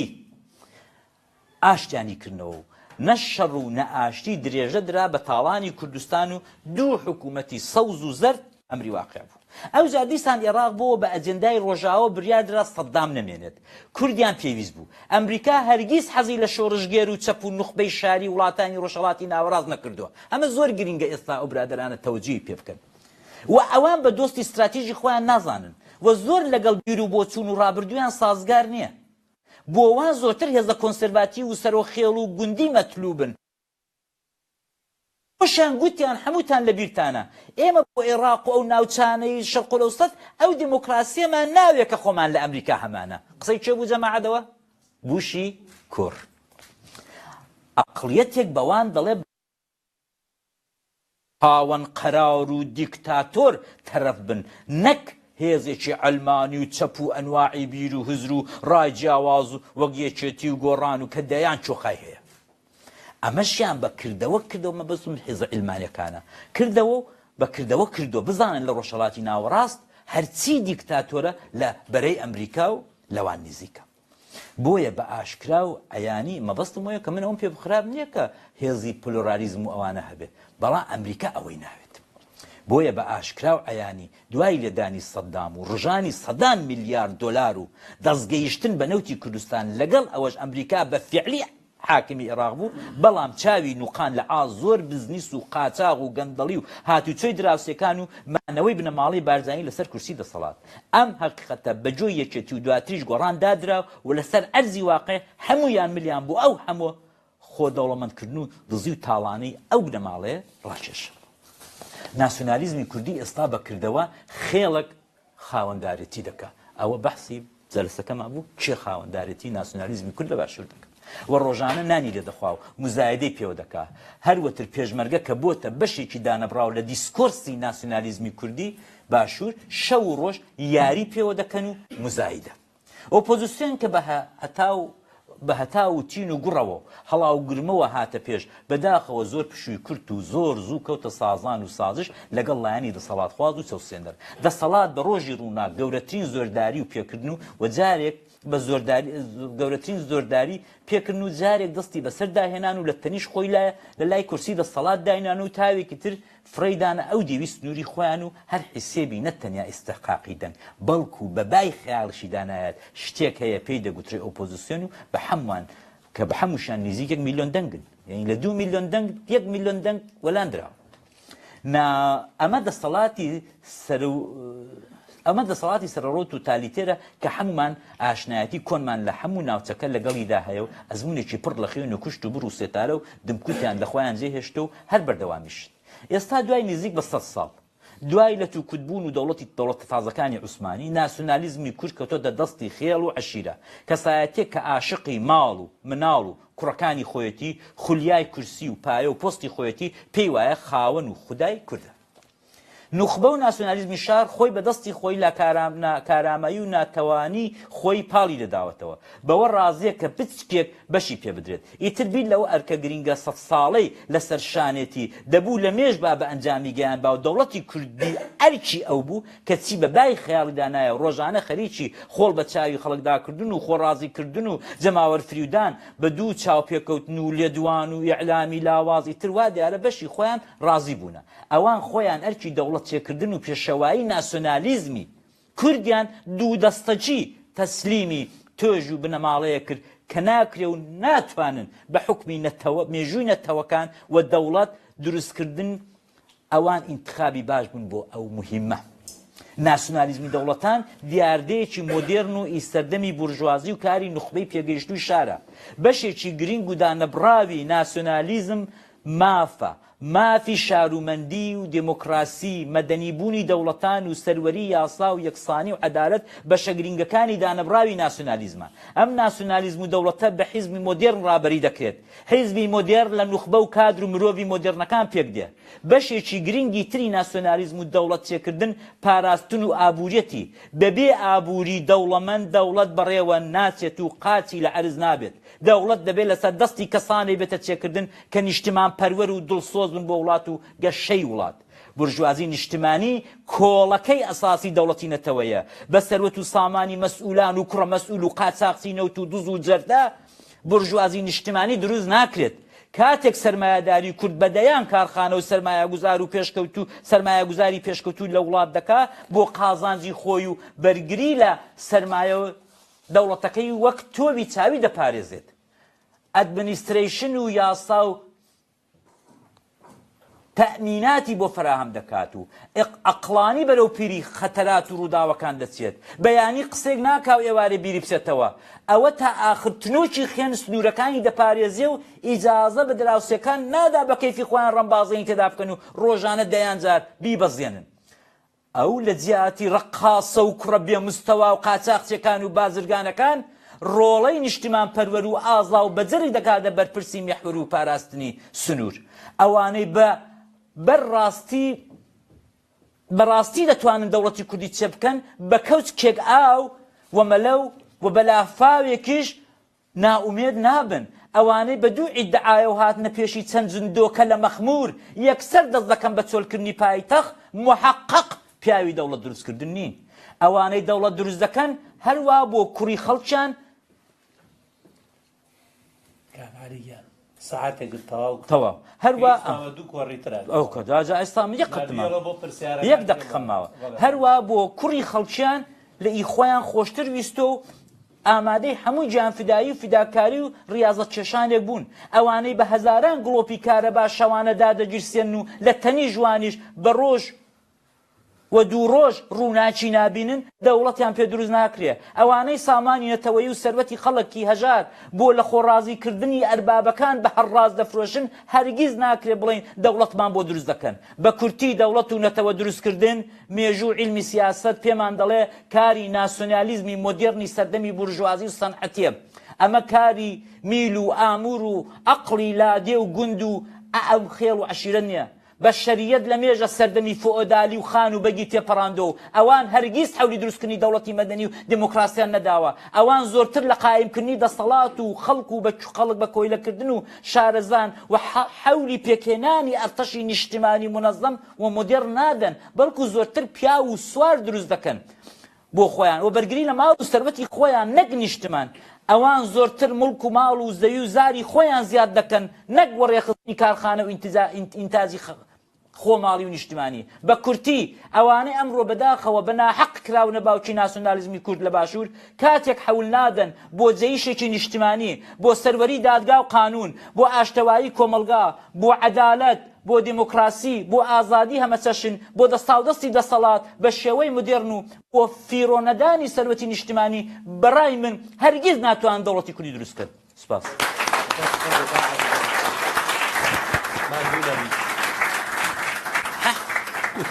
چەندر لێ دەترسام دەو ئاخرێدا ئاگام لێ بۆ عجەلت دەست خۆش بە کاک عەلیات لە قسە بکەدێ ئێستاش پرسیارەکان ببورن سێ یا چوار کاکیوە ببورن فەرموو کاک پێشەوە چوار پرسیارەکان وەرەگری دوای وەڵام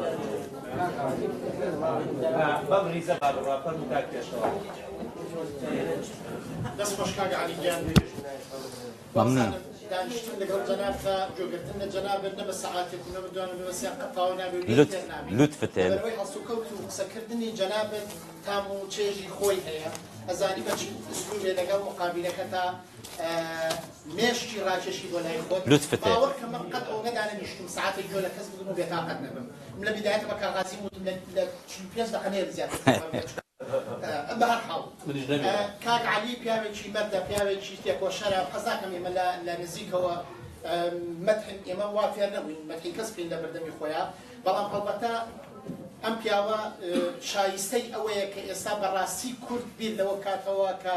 کۆڕێکی ڕێزلێنان بۆ ئەم پیاوە بگرێت مەمنونتان کەسە لە زارزوی چوار پارچەی کوردستان کە توانیوێتی بە هەر چوار پارچەی کوردستانە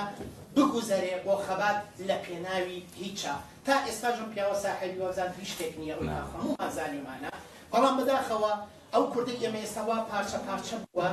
نە کاک عەلیەکان و نە نەوشیروانەکان و نە پیاوە مەردەکانی کورد ون بوون کەس ئاوڕیان لێ نایەتەوە بەڕاستی من دەستخۆشی لە جەنابەت دەکەم و پێم باشە من پێم وایە ئێمە وەکو کورد ئێستا ئەبێ دەست بشۆرین لە سەرکردەکانی کوردستان لە شارەکانی کوردستان کات دانی کاکە خۆ من دەقەیە لێ قسەم کرد کاتم داناوە دەست خۆش قسە کردم دەقەیەکی هێشتا قسەمان هذا هو جناب البريالي كان هناني هذا هو اللي وزبه شلون نابت لا كاتم داناوە دقیقم داناوە من پێم باشە وەکو خۆم یعنی ئەگەر کوردی ئەوروپا پاوەرێکی هەیە پاسپۆرتی پێیە حەسانەی هەیە وەکو کوردی لای خۆمان نییە لەوێ هیچ شتێک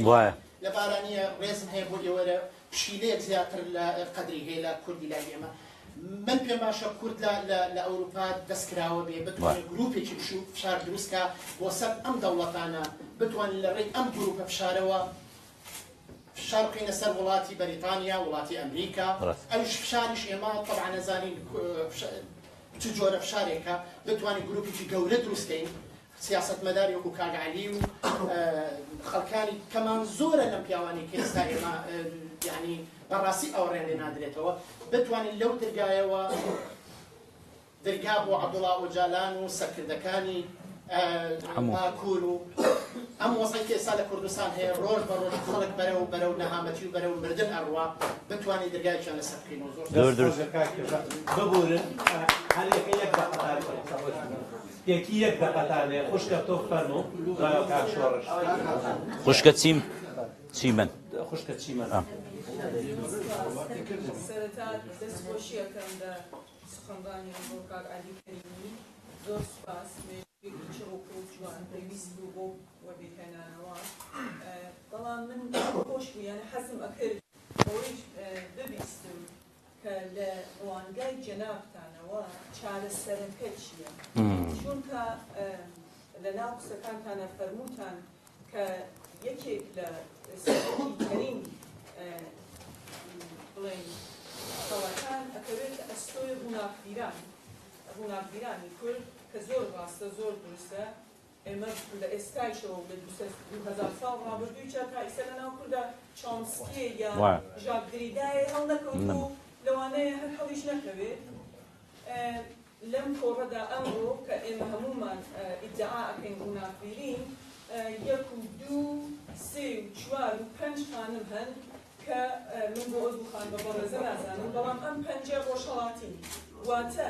پێتان وایە هەمووی ئەم برادەرانە کە لێرە دانیشتوون هاوسەریان نییە لە لەندەنە خوشکیان نییە کەسوکاریان نییە ئەمانە یانێ گەرەکم بزانن لە ڕوانگای جەنابتانەوە لەکوێوە دەست پێ بکەین دەستنیشان بکەن مەسەڵەن ستێپ 1 2 3 باش مەسەڵەن سێ چیت کە بتوانین چون لە ناوسەکانتانە وایچ بۆم دەرکەب کە بەڕاستی خۆ ناتانین فرێت خانەوادەی بارزانی سەرزەنش بکەین چون ئەگەر هەر کامتر لە دەست خۆشە خۆشکە گیان بوو بە 2 دقاوەی تۆ یەک دقا هەیە ئێستا کاک شۆڕش فەر بوو دوای کاک خۆش کاکی دەست خۆش من زۆر کاتان ناگرم ئەگەر تاکی کورد بە عام یعنی هەتیان نەماوە زۆر کەم بۆ 25 ساڵ ئەمە بە بەرنامەیەکی پتە و کاری لەسەر کراوە پێم وایە ئێمە نازان بە ڕای جەنابەت پێدوان نییە ئێمە ئەبێ سەر لە نوێنەوەیکی تر پەروەردە بکەینەوە ئیسپادە لەو بۆ نمونە لە باکووری کوردستان کورد خەریب بۆ توایە لە ناو تورکە ئۆچالان دەورێکی کاریگەری هەبوو دەورە کاریگەریەکەی زیاترکەی بوو ئەو دوو باڵ و دوو خاچە بوو کە تۆ باسی کرد کۆمەڵگە بەژن و بەشیا هەردووکی بەشدار کرد ئەمە ئیسپادە لەوەی ئەو بکەین بین دوای لە ئەفکارەکانی کاگەشتوان کە تا ئێستا بستنەوەی گۆڕانیش خۆی لە ئەفکارەکانی نەداوە نایانتوانێت وەکو پێویست تەفسیری کەن بەڕێی جەنابەت چی بکرێ باشە بۆی بتوانین یعنی هەنگاو بە هەنگاوەیەکی تازە نەوەیەکی نوێ پەروەردە بکەین دەست خۆش کاک شۆڕش کاکی وا فەرموو دوای لەوێ چوار قادەکەم ڕیاقی 2 دقیقە هەیە 2 دقیقە هەیە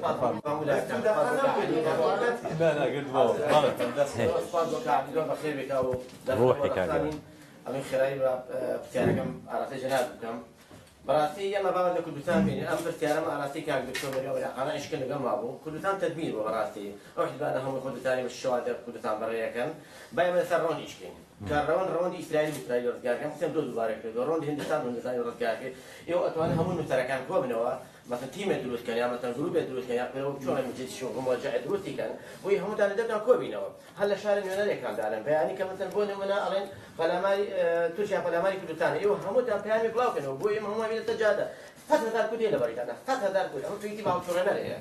هەڵتوڕێنەرە نییە 100,000 بتوڕێنێ لەبەرەوە زۆر توییتان بێ ئێوە بینە سەجادە وەکو سوکرات چۆن لە ئاتێن ماڵە ماڵەگەڕا چۆنەکۆ غاندی چارچیا لەسەر باڵیا ماڵە ماڵەگەڕا ئێوەش ببێنە سەجادە بێنە کۆڵانەکان بێنە ماڵەکانە بێنە شارەکانەوە بگەڕن ئەم خەڵاتانە دەست پێ بکەن ئێمە بەس چاوان لە ئێوەیە چکە کوردستانی باشوور تەواو بووە یعنی بۆ بە کرێژیراوی ئێران و تۆش دەمە جاریتیانێ دەمتۆشە قۆرە کردووە لەوێ بە بەستیکردنی خەڵک کۆیلاکەن لێژ بە پارە خەڵک کۆیلاکەن ئەوەی کە ماڵ ئەم نخمە کۆنتڕۆڵکەن بە دەست پێ بکەن خەباتێکی مەدەنی زۆر ئاسانە بەس پێویستی بە ئیدارە بەکردارە دەست خۆش کاکە شێخ فەرموو بژی کاکە شێخ بالنسبة لبيدنجي خلقو يستعير ناقرم ولا تصار له بالنسبة لبيدنجي خلقو نبني اجتماعي بكريتو ناقرتو أو يتصنصر على زي ما ريبات وبنا مع زيد صلاة الكردية وهذا لا نحكي أو أنا رازقونا بنا لقى زموارا كاني هذا ما قلت يعني بعقرو أصلا قرنا كنا يعني وستيا قيشنا مصلحة إخوان شنو لقى ده صلاة هذا صلاة كبير تسمية يعني معارضة شون دفانين نبوني متمانيت زماور استبد الصلاة عفوا بمعارضة كذي تمان عبد الشباط فلان فلان فلان كاتك من كابراني ده قرن كذي بشتبهلي رست كاتك معارضة لقيت الصلاة دي دقي خلك كل في كل ذكاء تزعتي خلك كل في كل ذكاء ناري أو الشهيدة فلان فلان فلان دمني لقوا دانش خلك كل في كل ذي تسبوا سنبوا شون بتوانين أو بقرين أو بزارش كمعارضة خلك براي بيبكا كمعارضة قلت هستا بس كده من معارضة بدنا خلك الناس بهوانية شون بتوانين جيبوا بهوايا دقيتو كاك عبد الله فرموا والله مكان با والله أو شوار كسبر أو كيس كسبر أو كان بابي يكتكش مو بس يك دو كاك عبد الله مش سيخو كعبد الله كعبد الله كاك عبد الله كاتب بس سرتساو يعني فرموت بون مناسب نمالي بازاني بمعنى هم مهندسان ككتاي سرقاتي كي بتو خيار قانونية بهم شوية بلان زليزة كان بهم شوية كاتراك بيدا كان بيني وبيري وزيري درو وزيري بلغري بريطانيا ونازانم سروچی فرانسه و چوچی همون سردانی دکن که وقت آن شرایطی کم پیدا اما ممانعه دستالات منیه چارت چیه بو اوی جورج بوشی کور باو بیا کرودی ودی او دیموکراتی کربو کماندو ندیم به تو اوی لیر که امن همه نایدن به ایمش اما خالشان دنیا بس لحسان بونی کردک لأوروبا ببوره كاكشاش شوي فرمون بلام كرد هيش شويك حصانة لأوروبا شنيا من هالقيد باسبورتي بريطاني كاتيك دسموا برواد بدبه لير كوميتي تشتينش ماني أقدر كم ودبه بوليسش أقدر كم كأمن در روما وبو لبروي اشتكي نسيو اشتكي نتوا بە خۆمان بەەوە هەڵە خەڵەکەین ئێمە لێرەش بە هیچ شێوەیەک حسانەمان نییە و دووارە ڕەوەندی کوردی لە ئەوروپا زیاتر دابەش بووە وەکو لە کوردستان بڕوات بێت ئەگەر تەماشا ئێرەکەم دەخوارم بڵم زۆرینەی زۆریان لەوانێت پێنج شەشێکی لێبێ لەنا هەمویانی چەتی نیشتیمانی کوردستان بوون ئەو ڕەتیابوونەتەوە دێجا ڕێیەکی کانێ بەڵام بڕوات بێت کە جیابوونەوەکان وەتە دشمنایەتی بەرامبەر بە یەکێتی و ئێمەش بە هەمان شێوە ئێمە لەوان چاکردنین وەن ئەوانش لەوانەیە کۆمەڵە خەڵکیش بێت کە لێرە جیاکردنەوە لەنا برادەرایەتی بیرەوە چونەکە زۆربەی زۆریان لە حەزەکە ئێستا پەنجەیان لەسەردا دەنێم کە لە یەک سەنگەریشدا بوو ئەوان گەورەترین کێشەیە بۆ ئێمە کاک عەلی زۆر سپاس ڕۆحەکەی کاکم ئێستا تۆڵت بۆ دەکەمەوە تۆڵی پێشیت بۆ دەکەمە زوو زوو سایت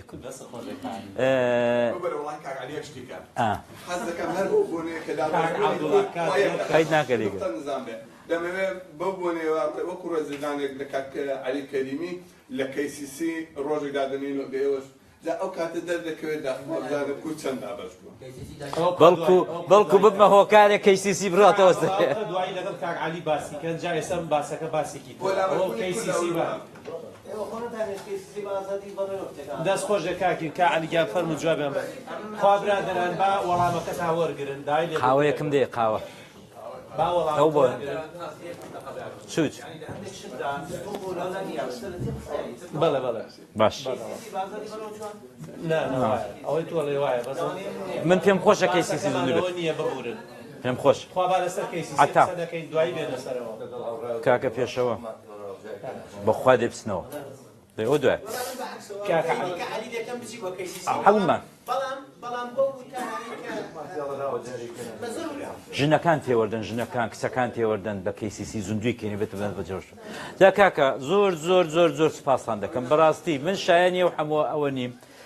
کاک پێشەوە بەڕاستی مەمنونتم زۆر زۆر سوپاس لوتفێکی زۆر گەورە نوان بەڕاستی ئێمە هیچمان نەکردووە خەڵکی وەکو من کە شتە ئەمن هیچ ناکەم بەغێرە زۆکە ئەمن دەبێ وابم یعنی ئەو کەسەی کە دزی ناکە نابستایشی بکەیت کاکە ئەرکە دزی نەکەی ئەمن پێم وابێ فقط ئەوەم کردووە لە ژیانی خۆمدا کە ئەرک لە سەریدا ناوم بەڕاستی دەڵم بۆ یەکجار سپاسی لوتفت دەکەم چیمەنجان چارەسەر چییە بەڕاستی من لە قسەکانمدا کوتم یەکێک لە چارەسەرە سەرچیەکان کە تەجروبەی مەلموس و عەمەلیمان پێیە بەشداری ئێوەیە لە سەرکردایەتی لە پارلمان لە هەموو شتێک یعنی ئێمە بە چاوی خۆمان دیتمان نەتەوەیەکی 20 میلیۆنی کەمر بوو ئێستا برادران سێ چوارێکیان باسییان کرد بە فکر و بە ئایدە چونکە خێڵ نەبوو چونکە عەشایر نەبوو چونکە عەبدوڵڵا ئۆجەلان کوڕەکەی خۆی نەکرد بە جێگەری خۆی چونکە براکەشی دوای خۆی شەقێکیان تێ هەڵدا ئێستاوە لە کۆیە کەوتو ئەوانە ئەمە بە مەدەنیەت دەکرێت دەبێ ئێستا کوونێک فلان گەنجی 18 ساڵە دەوێت دانیشتووە بڕوای بەوەی بێ ئەگە کار بکە دەگاتە سەرۆک دەگاتە پارلەمان دەگاتە وەزارەت کاکە لە وڵاتیمەوە نییە بۆیە چارەسەر زۆرن یەکێک لە چارەسەرە سەرچیەکان بەڕاستی ئەوەیەکە ئێمەش لە ڕۆژهەڵات و لە باشوور فێربین وردە بەڕاستی بەشداری ژنان بینە پێشێ بەڵام من بڕوان بەوەی نییە کە جیل دەگۆ جیل چۆن دەیگۆڕی کاکە خۆ جیل تای سارەی نیە بڵێ وڵات چۆن دەیگۆڕ ڕۆشنگەری ئەمن وەکو ئیسلامیەکان کە زۆر دوورم لەو بەڵام کە ئەوان چۆن بانک خوازیان هەیە ئەمە زۆر جارەوە تا هاوسەرەکەم لێرەیە کوڕەکەم لێرە زۆر ئەرێ بابە دەتکوژن بابە بوا دەچێ وسلی بای بابە بوا دەکەی کاکە من یەک ئەرکم پێ دەکرێت ئەویش بووم بە بانکخواز نەک بانکخوازی ئیسلامی وە شەرمیش ناکەم لەندەن بێ هەروە قسە دەکەم تەلەڤیزیۆن بێ کێنێن بێ NRT بێت هەر چێکی بێت ئەمن ئەرکی خۆم دیاری کردووە کورد پێویستی بە ڕۆشنگەری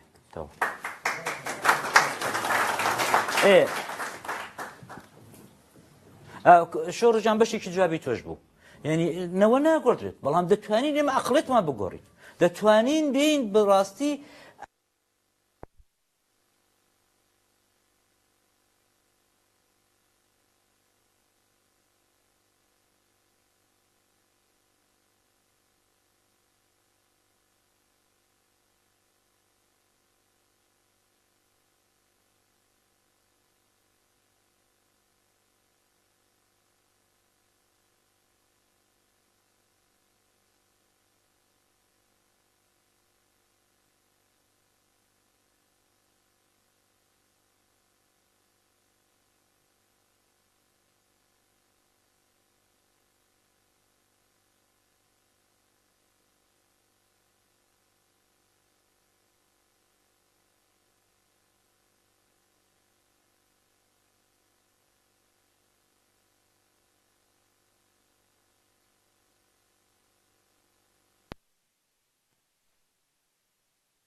بەڵام من پێم وانێ باشوور و ڕۆژهەڵات وەکو مەسەنە ساڵانی هەفتاکان کە وڵات تاریکستان بوو یا وەکوی کوردی ئێران کە هیچ مەجالێک لە ناوەوە نییە بەبێ ڕەوەندی کوردی کار بکە. ڕاستە جوولەکەکان ئەو ڕەوەندە تاسیری زۆر گەورەی هەبوو. هیچ غایرەتی نییە ئەو قسەی من لەگەڵ ئەوەی کە دەبێت ڕەوەندی کوردی لەگەڵتم دەبێت زۆر لەوە زیاتر حەول بدات. بەلایەوە گرنگ نەبێ کە ئێوارەیەکی شەممەکەی بێ دوو قسەی چاک بۆ میلەتەکەی بکات. بابێت بۆیە ئەمن لەگەڵتم کە دەبێت ڕەوەندی کوردیش بجوڵێت، بەڵام یەک شتت لەبیر بێت چونکە ئێمە وڵاتمان نوێک هەمانەی دیوەن سلەیمانی و هەولێر و دەهۆک و بکرد دەرەوە هەمیشە ئاوێنەیەکی ناوە بووە. ئێستا ئەمن دڵنیام ئەم ترامپە نازامی چی پێ دەکرێت نایە.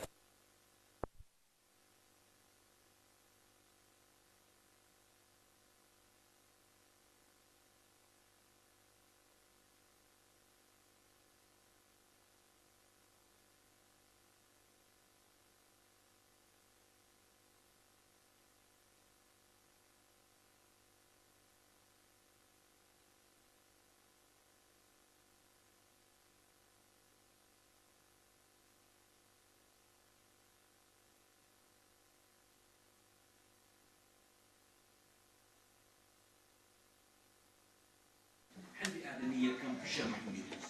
حل عالمي اليوم قاضي محمد يدرس، مثلا شاري خليج حكومة كيف كل يدرس.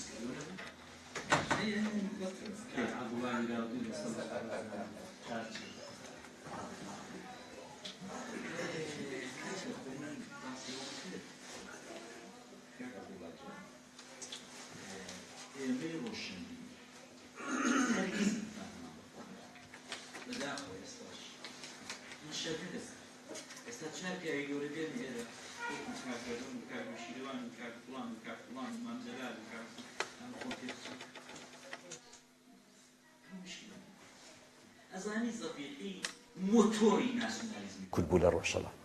ڕەنگێکی و کاکسەدا و کاک عەتاوانە بزان، بەڵام لە مقابل قازیدا ئاوای دەکرد خۆی پێ بچوو بوو. ئەگەر کۆمەڵی ژێکاف یا ڕەفیق حیلمی وان کە باسم کرد لە قسەکەدا ئەو متمانە و ئیرادەیەی خۆیان هەبایە دیسان خێڵ نەدەبووە. ئێمە لە 91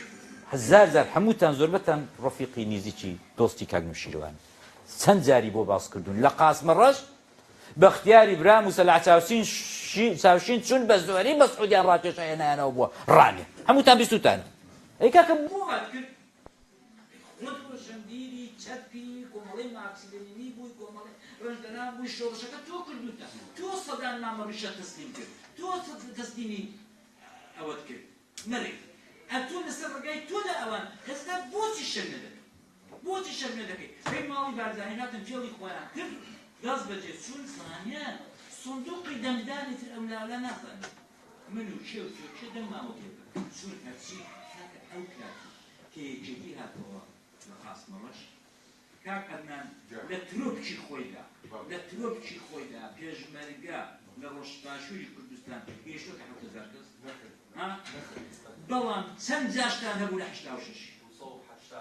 ئەمە مشکل کاتی ئەوەی زانی ئەی باشە 280,000 دەنگی خۆی و ژن و منداڵ و براکەی بێنێ خۆ 10,000 پێشبەنگ خۆ ناکرێت کاکە بە دەنگی پێشبەنگەکان ناوێری بە دەنگی شۆڕژگەرەکان ناوێری ئەو کە فێڵی خۆی کرد کاکە بڵاجە حەقیقەت لە قسەکاندا باسم هێزەکان ئەویان مەطلوبە کاک نوشیروان مەطلوب نییە مامجەلال تا ڕادەیە بوو ئەویشەوە نەما کاکە ئەو هێزێکی وەکو یەکێتی ناوێ ڕۆژێک کاکۆشە قسێ ڕۆژێک کاکەرە قسێ بکە ڕۆژێک نازانم حاکم کاکە ئەو دەیەوێ مەرکز ئەمریکانیش ئەو قسم مەبارێکی ئەو قەزافی دەویست ئەوانەی دەوێت کە بزانێت لەگەڵ چێ تەڕەفە کاکە ئێمەی چەپ بەڵای یەکی ئێستا وەزار بدا کاکە قازی ڕەنگە 20 دانە نقاشی سەیر و عەجایب دروست بێت هەندەو بۆڵێتە بۆیە بەڵام کاک مەسعود یەکدەردانشت بێدەنگ بێتە دوینێ سەرکردەیەکی وەکو هێمنی پێدەڵان چی دوێیەکی گەورەی کرد نەتان بیست لە بۆ نەمونشن گوتی ويتي كارمس وبيستوتا كاكا مزالي الندى كارمسون نوبيت سكنين بلو هذا قفصك اليوم مزالي له هل يوالكي هذا سبب كارمسون فريانك وباش ذلك كان بدو ساعات الواحد افرم كان بعد يفهم توفر سيارة كما هذا اللي جايتهم جواب داوا كاك الشيخ كاك الشيخ معارضة شلون بقرتها وايا براستي كاكا انتماء الجماعة وقتك من إرادة من أبوه وقتك من إرادة من أبوه وقتك أمن براستي تاوم لدى الصلاة بري أزاني شونا دو يكشد كدبي براستي معارضة كاكا بعض الشتي كيف يوم خوجني دير دا مثلا بسردمي كي لقى أبرادر أنا كارم كردو بەڵام بەڕاستی من یەک لەو کەسانە بووم لە 2013 چوم نیوە شەو هاوارم کردو کاکە بە خاتری خودای بانەچینە دەسەڵات ئێمە 4 ساڵی دیکەمان دەوێت ئێمە 4 ساڵی دیکەمان دەوێت بەڵێ کاکە ئەزانی کاگنوشانسی بە من کوت ئەوە لێرێ بڕۆن لێپرسن کوتی ئەلی جان برادەرەکانی خۆت هەراسانیان کردو هەموو یەکی چیفێکی دیپلۆماسی بۆ این باغێک یەک خۆی بۆ وەزیر دانابوو یەک خۆی بۆی دانابوو دەکوتی کاکە تااقەتم چ عەلیجان ئەوان دەڵێن بۆ کەی چێبی خوا و چێبی درێتەوە ئەمن موافقی ئەوە نەبووم ئەمە لە 2023 بچین دە پێم خۆش بوو تۆپخانەکە هەر ئاوا بەو نەمەتە ئیشی کردبایە هەتا 2017 ساوە 2017 دەست خۆش بێ کاک عەلییان کاک بەعادین فەرمووی کاک پێشەو کاک هر کامیدا کاک پێشەو فەرمووی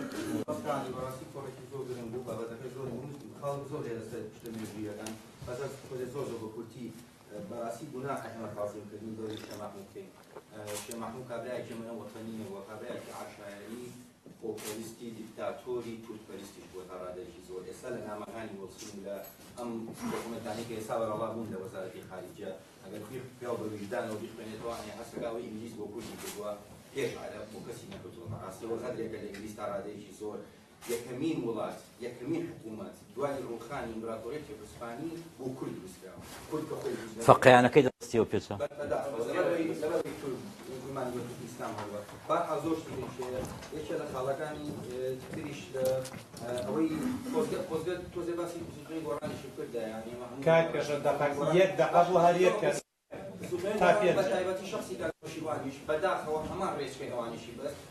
هەمومان لێرە وەزام ئاگادارین هەمومان هیوایەکمانەوە وزیتۆی گۆڕان کە ئەمە عەقلیەتی شار بێولادینە بێ لەگەڵ ڕێزماکە گوشەی لاتی و شار بەکارێنن بۆ ڕاست مەبەستن دخبەکێ بەداخەوە گۆڕانیشی کرد بە قوربانی خۆزگەی عەشایر و تەکەتولچی و ئەوەش کارەساتەکەی کە ئێستا ئەبینین لەبەرەوەی ئەمە بڕامان بەچی بێت کورد خۆی ڕۆشنبیری نییە بە بڕوای من وەخبەشی نییە بۆیە گەشتنیەکەم ڕاستە کۆمەڵی خاڵی تەرێ بەزوا کاتەکە دەست خۆش بێت فەرموو کاک سۆرات من پێشا بۆ تەواوکردنی سێ و برادر خاڵێکی کاکە پێشرە و کاکە پێش وەلو کاتەکەشکەمە بەداخەوە لە دۆکمنتی بەریتانیا هەیە کە کاک عەلی جامەڕدەی پێدا و کاتە چەند وەزیری مستعمرات بوو لە حەرب عالەمیەکەمان لە پاشا مەلیک فەیسەڵ یەکەم کە دانا بە مەلیکی هەڵات نسوویەتی بۆ چەرچەڵە تۆ منی کردو بە مەلیک نازانم دەکەم چێ چەرچڵش چی جابایەتەوە ئەڵێ کاکە حدودی تۆ خۆ بزانم من ئینگڵتۆرێتم بۆ تۆ دانەناوە مەملەکەتم بۆ تۆ ڕاستەکە حدودی تۆ هەتا حەمرینە معناوە ئەو کات حساب بۆ کوردستان کراوە یعنی بۆ تەییدی ئەو برادر ئەو ئێستا موجودە لە دۆکمەنتی بەریتانیا لە حدودەکەی تۆ هەتا حەمرینە چەرچڵ جوابی مەلیک فەیسەڵ یەکەم هاتۆ لە بابەت گۆڕانیشەوە کە ئەم برادر لەسەر عینە سەدوەرە و کاتەکە کەمم گۆڕان لە وەکو استراتیجێتێک دوو خاڵی گرنگ لە سەرەتاوە ئاهێنی تەرکیزی کردە لەسەر ئابووری و وشارکردنەوەی خەڵکە هەتا جەنابی ڕێکار چەند جاری توێتی گرنگتریش کردبێتمان کە ئەوەی خەڵک وشارکردنەوەی خەڵکە ئەمە گرنگترینشتە یعنی حتا کە نوری سعید وەکو نمونە کەسی کاک عەلی هەنایی ببورن سەر و گۆزیران بوو نوری سعید ئەوە هیچ ملت ناگا بە ئامانجەکەی خۆی ئەگەر وعی نەبێت و ئابووری نەبێت یعنی بە ئێستاش مەسەلە وەکو دکتۆر یەسوف وتی ئەم وڵاتە بەناخێنەوە ناچە بەڵێەوە ڕاستە قسێ بەڵام هەر نەخێنەوارێتی نییە شەرزایدی ئیمارات چۆکەمان نەخێنەوار بوو بەس بەرپرسیار بوو وڵاتیکە خۆ دەویست هەر عقلی غەربی هێنا عقلی ناوخۆی هێنا وتی ئێمە عقڵمان نییە حکمداری نەخێنەواری پارەمانیەوە عقل ئێوە و پارەی ئێمە بوو بۆ ئیماراتە دەست خۆش بە کات سوارگیان پێشە سێلای کاردانە ببورن پرسیار یەک دقەی بۆی برادران بێزار نەبن و نەچنە دەرەوە هەر کەسێ پرسیاری هەیە لە دقەیەکە کورتی کاتەوە مەمنونیە بین بۆی کاکعالی جواب باتەوە فەرموو کاکدانە دووبارەی کاکەدانە یەکی کاتەوەی ئینگلیز هیچ بۆی منە کردو بەڕاستیگەری نەوەسەر قاڵڕا بۆستی حەزەکەم لە کاتی خۆشە ئەوە ڕووکەمەوە ئینگلیز بە پێچەوانەوە ئەم باشی ویست و نە هیچ شێوێ ئێستاشی لەگەڵا دووەمیان دەربارەی بێتونی دژمنانی کورد لە قسەکانە هەستی بۆ کرد کە گرینگە ئێمە لە کاتێکە ناخۆ کێشەمان هەبووە بەڵام لە دەوروبەریشم ئەمری مان هەبووە خاڵێکی تری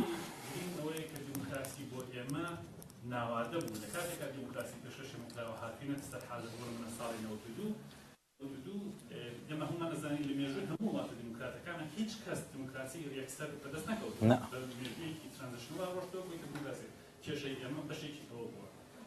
خاڵێکی تر لە چارەسەرەکان باسی چارەسەر کرا بۆ چون گرینگە جەخت لەسەرەوە بکەینەوە کە چارەسەر بریتی لەسەرکەرێکی لێکۆڵینەوەی استراتیژی نۆکە لەسەر کە چی بکرێت هەرکی ئێمە زۆر گرانترە لە هەر نەتەوەیەکی تر لە هەر کەسێکی تر و ئەوانەی ئەمڕۆ نەتەوەیان هەیە ئەمانە نەتەوە نین باسی ئیمارات کرد ئەمانە نەتەوە نین ئەمانە بەڕۆ سیاسەکەی و نەتەوە نین لەبەرەوە پێویست بۆ دروستکردنی نەتەوەیەکی یەکگرتووی کوردی ئەرێکمان زۆر گرانتر لە هەموو کەسێک تر بە تایبەت کە ئێستا دیموکراسی لە پاشەکشەیە بۆ خەڵک بیر لەوە کاتەوە ئایا سیستمی دوای چی دەست خۆشەکانە کات کارۆ فەرموو کارۆ ئەلانی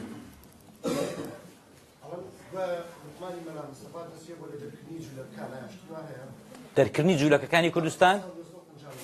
51 بوو نازانم وڵا هەرۆ پرسیارەکە بوو کاکان دەست خۆش بێ کاک بەعادین فەرموو دوایەوە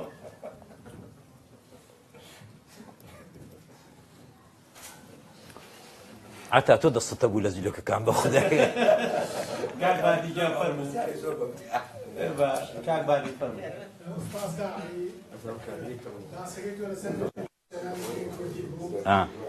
هەرێکی باسی چەپت تێکرد بەڵام هەموو بابەتەکەوا بە ناسیۆنالیزمی کورد و ڕۆڵی چەپی کوردە لەو ڕاستەکەی پرۆسەی چەپ زۆر بە باشەوە تا کۆتایی هەشتاکان نازانم من پرسیارەکەی منێ بەڕاستی ئا بە کۆتایی هاتنی یەکێتی سۆڤێت ئەو کات ڕۆڵی چەپ لە عالەما دەوری نەمایە چەپەکانی ئێمە چەند ساڵێک لەو دوانە نازانم چەپ بوونیانە بەڵام کە نەوەتویەکان بەسەر ئەم چەپانە نەوەتی خۆیان نەبوون جا لەگەڵ ژیان نیشانە یا ئەوە بوو چەپی کوردی گۆڕا بۆ بەرەی کوردستانی بۆ گۆڕینی فکری چەپی بۆ ناو دووەخان خۆی ڕاستێکی یەک کێشەی گەورە هەیە کاکانی من نەبێت تۆ تەرکیزە بوو خۆی دووەخان لە لادەکان لە دەرەوە دەوری هەیە بەڵام بەنەمای لادەکان بڵێن پەرستنی شارەکان لە شارەکان بڵێن گرینی درا بە دووەخانەوە ئەوە زیاتر من کێشەکە بگوێ بە کورتەکەی لێرە لە کۆڕێکەکان عەبدوڵای مولتەدی وت ئەو گرێی لە چەپی لە گەنجی باشوورە بوتیەوە ساحەتان چۆن کرۆ بۆ ئیسلامیەکان وتمێوەشی ڕۆڵێکی ئۆتۆتان نەبوو لە جێگرەوەی ئیسلامیەکان ئایا چەپ پاشەکشەی کریا ئیسلامی سیاسی پاشەکشەی کرد سپاس پێنج نەفر کاک یەک دانی کردمە کاک ڕێباستۆ پرسیارە بوو کاک سارێ فەرموو کاک سارێ سابیر کاک شەوتەنی تێر نەبوو لە ڕۆحەکەی ڕۆحەکەی باسمان لەسەرەوەی کرد کە بە ڕۆژمەندی خەڵک ئەو نوخبەیە چۆن چی بۆ بکرێت لە کوردستانیە باز لەسەرەوانەی کە مامۆسای زانکۆن ڕۆشنبیرن کە تێی دێ و دەسەڵاتەوە بۆ چارێکی ئەوە ماشیان براوە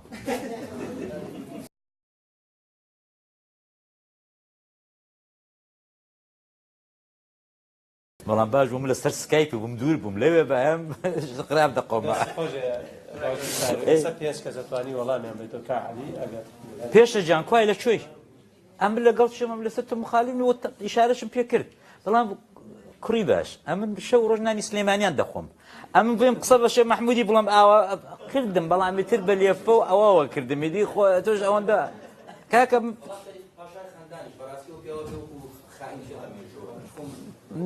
نا بەرنامەیەکم هەیە لەوی لە رادیۆ ئەمریکا ئازانی چۆنە پێشەجان ئەتۆ دەبێت تەحلیلی هەموو شتێک لە شرایەتی زەمان و مەکانی خۆیدا بکەیت. ئەمن بەرنامەیەکی تەکمیلم هەیە لەگەڵ بەڵێن ساڵح لە رادیۆ ئەمریکا لەسەر شەریف خەندانی و دیپلۆماسیەتی کورد. شەریف خۆ قارەمان نییە شەریف خەندەوە ینی بەڵام کاکە دیپلۆماتێک بووە نانی عوسمانی خواردووە یعنی عوسمانی ناردوێتی بۆ سویچ کردوێتی بەس دەبیت ئەو جار هەستێکی سۆزی کفتەی سابوونکەران و ملکەندی و ئەوانەشی و لێ جوڵاوە مەسەن ڕەنگە قسێکشی کردێت دەڵام هەیقەتەکەی ئەوەیە کە ئەوانە ئەگەر شتبات بەحسەکەی من ئەوە بوو ئەوانە ئەگەر ئەو ناسیۆنالیزمە تورک و فارس و عەرەبەکەبان کورد پێگەیشت بوو. ئەمن باسی زۆر شتەکە بەڵام ئەمن مەجبورم ئەو باسە بکەم مەجبورم میدی بەڵام ئەی خۆ باشە لە کوێی بێنم دەنیمە ئەمە ئەوەی کە هەیە ئەم مەبەستەکەمەوە بوو ئەم قوڕا ئەم تۆزەری هەڵدەستی تەمام کاکسۆران ئەوەی کە حدودی حەمرین ڕاستە وەڵی خۆ کاکە ئەگەر ئێمە لە زمانی حربی عالەمی یەکەمدا و لە زمانی چرچیلدا چواردانە پیاوی گەورەی و تئۆریسیێنی وەکو ئەم خەڵکانەی وڵاتانی دیکەمان هەبایە وەکو دەوروبەری خۆمان هەر لە ئێران کتۆزانە لە مەشروتیەی ئێراندا ئەوانەی کە لە تاریخی ئێرانیان خوێندوێتەوە دەزانن کاکە نوخبەی زۆر گەورەی تێدا بۆ کە بەڕاستی خۆیان لە قەرەی چامسکی ئەوانە داوە لە ئێرانە ئێمە بە نەم بوو دی بڵم چی هەم بۆ نەم بۆ حاجی قادری کۆی بووە ئەویش چوزانیوەتی کە میلەتی کورد پیت ناخێندەوارە هەمووی بە شێعر کتۆ لە دیوەخانان لەبەر کراوە یعنی ئەمە هەر جوابەکەی کاکە پێشەی ڕاستە ئەگەر منیش ئیرادەم هەبایە لە 1920 ئەمریکا ئینگلیسم وا لێ دەکرد کە نەچێبسێ لە سعودیە و لە تایفێک لەنێ ئەو خێمە و خێوەت و مێوەتی وشتر و مشتراندا پادشای بێنێ بۆ لە حیجازەوە بێنێ بۆ عێراقی کورد ئەوەی هەبوو کە پێشە کوتی هەمان بۆ نەما بۆ شێخ مەحموود بووە شێخ مەحموود نامەکەی قسەکانی مەشهورە کابرای شارە زووری میوانی بۆ چۆ بزانێ دەست بە ئاو بگەێنێتە شەوێ هەر وە دوای کەوتو هەر ئەوەی کوتی لێرە ئەفتاوەکەم بۆ دانی کوتی بە قورئان دەبێت دەست بیکەی چونکە هەر لێرە بیکەی دەبێتە موڵکی خۆت یعنی ئەمە تۆ بزانێ ئێستا مەسەڵەن قازی محەممەد سەرکردەی شۆڕشێک بووە بڕۆ مەهاباد ئێستاشی لەگەڵ بێت ئێستاش کێشەی ئەرزی ماڵی قازی لایەک کێشەی ساڵاغەیە ئێستا بچوو بۆ تاپۆی سلەیمانی کێشەی ماڵی حەفیدی لایەکی کێشەیە چونکە سەرک ئێستا بەیانی دوو بەیانی ئەوانە نەمێنن جیلەکانی دوای ئێمە سەروەت و سامانی ئەم سەرکردانە چۆن حیساب دەکەن کاکە ئێمە لە پێشوەیدا کە نیشتمان پەروەر و نیشتمان پەرست و نیشتمان خۆشەویست بین خۆم خۆشەویستم ئەمن دەمەوێت کوڕەکەم دوای من هەیبێت نامهوێ میلەتەکەم هەیبێت مشکلەکەی ڕابردووشمە ئەوە تا خۆ من هیچ شتێک ناڵم هەمووشان ڕێز و حورمەتم بۆیان هەیە بە تایبەت بۆ ماڵی حەفیدی کە هەمویان دۆستم بوون هەمویان لەگەڵ هەڵیان هەڵدەستمدایم نابێت بە خۆیانی بگرن ڕەنگە نەوەی شێخ مەحموودی خەڵکی زۆر باشتر لە منیشیان تێدا بێت کە حتمە نیشتیاندایە بەڵام حەقیقەت ئەوەیە کە قازی محەممەدیش و شێخ مەحمود وشی شێخ سەعیدیش لەسەر مەسایلی نەتەوایەتی ئەو سووربوونەی کە من و تۆ ئەوڕۆ دوای 100 ساڵ دەمانوێ نەیان بوو کۆمەنتێک لەسەرەوەی کە حەملین ئێستاش حەملین لەدەست خۆمانە عیدن وەکو کاتێکی و زمانەکردنەوە ئێستاش کەس نییت کە حەریز بێ لەسەری ئێستا مۆزوعی کە دوکانەکەی کە بڵێن حەملینە کوش حکومەکە بۆچی ناکەنەوە سەر کوردستان بە ئەمە ڕوون بێت بەتەواو معاشەکەی نایەت بادینی معاشەکەی بە ئەبانی بۆچی معاشەکەیە ئەڵێگەر معاشەکەی ببڕۆم ئەچێتە سەر کوردستان دەست خۆشە کاک سۆران کاکدانە ئێمە نەکردووە ئەجا خۆ کاکە من خۆ قسەکە ڕاستە خۆم بۆ خۆم قەت چاوەڕە نیم ئەوەی کە ئەمە نەگە بۆ خۆم پشتی خۆم نەخوێنم بۆ چاوەڕێ بم کە مەسەلەن ئێران بۆم بخوێنە یا ئینگلیز بۆم بخوێنە بەڵام ئەمن دەتوانم واداری بکەم یەک شت کە لەو چەند ساڵی ڕابردوودا لە سلەیمانی ئەمن زۆر جار لە نووسینەکانی خۆمدا ئەوەم کردووە ئەمن پێم وابێ نە ئینگلیز نە ئەمریکا سراتە مستەقیمیان نییە ئەمن دەزانم ئەوان جارجار بەرازن هێلکەیان کرد نازانم بەڵام یەک شت دەزانم بە ئیرادەی من دایانگۆڕم ئەمن دەزانم سیاسەتی غەرب پلانی ئەی و بی و سی هەیە پلانی ئی بە قازانجی من نییە ئەوەندەی دەڵێم وەکو کۆبانێ را بە کۆبانی خەریک و تەستی بە کاکە تورک ئەمن ئەو شەوەی حتا بەیانی نەنووسم حتا بەیانی چونکە تورک هەموو دەستگاکانی ڕکس بوو کۆبانی تا سەعاشەشی بەیانی تەست نوێ کاکە تەستیم نەبوو ئەمریکاش بێدەنگەی لێ کرد بوو غەربی بێدەنگەی لێ کرد بوو ئاڵمانیش و هەموو ناتۆش بەڵام ئیرادەی کچان و کوڕانی کۆبانی وای کرد کە ئەوان پلانێکی دیکە بەخەرز بدەن لەسەر چەپ و سۆڤێت ئەو مەسەلەی چەپە کاک بەهادی بەڕاستی ئەوە نییە دەڵێن ناسۆر دوومەڵێکی گەورەیە کە ئەمن بەڕاستی باسێکی دوور و درێژشم دە 15 ساڵ لەو پێش لە گۆبارێک لە ڕۆژەفدا کردو ڕۆڵی چەپ لە بزوتەوەی ناسیۆنالیستی کورد بەداخەوە فارسێ بەڵام کاک مەحموود شێرزاد 18 ساڵ لەوەی پێش لە ڕۆژنامەیەک بوو ئاسۆ بوو چ بوو کوردستانی نوێ بوو پێش گۆڕانی ئەمەی تەرجمە کردێتەوە بە کوردی نازانم لین کوشتی هەبێ یان نا بەڵام ئەم باسی کە تۆ دەڵێ نازانم کە عەبدوڵڵا چۆین جواب داوی بەڵام بەڕاستی خراپترین و مخەڕیبترین ڕۆڵ کە هەبوو بێ لە جوڵانەوەی ناسیۆنالیستی کووردا ئێمەی چەپەمان بوو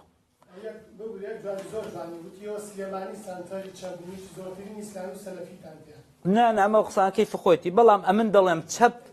چەپ ڕۆڵێکی ئەوەی هەبوو وە ئەگەر جۆ دابێتە قسەکانیشی کە حتمەن جۆ داوەتێ بەشێکی گەورەم تەرخان کرد بۆ دوای ئاش بەتاڵ و ئەمە چەپ بووی دی ئەمە چەپ بوو هاتە سەرکار و جڵەوی شۆڕشی نوێی بەدەستەوە گرت بەڵام بزانە چمان لێ کرد تەوە عەفوو مایۆ کاکارۆ چاڕی وەڵامەکەیەتی دەست بەرز دەکاتەوە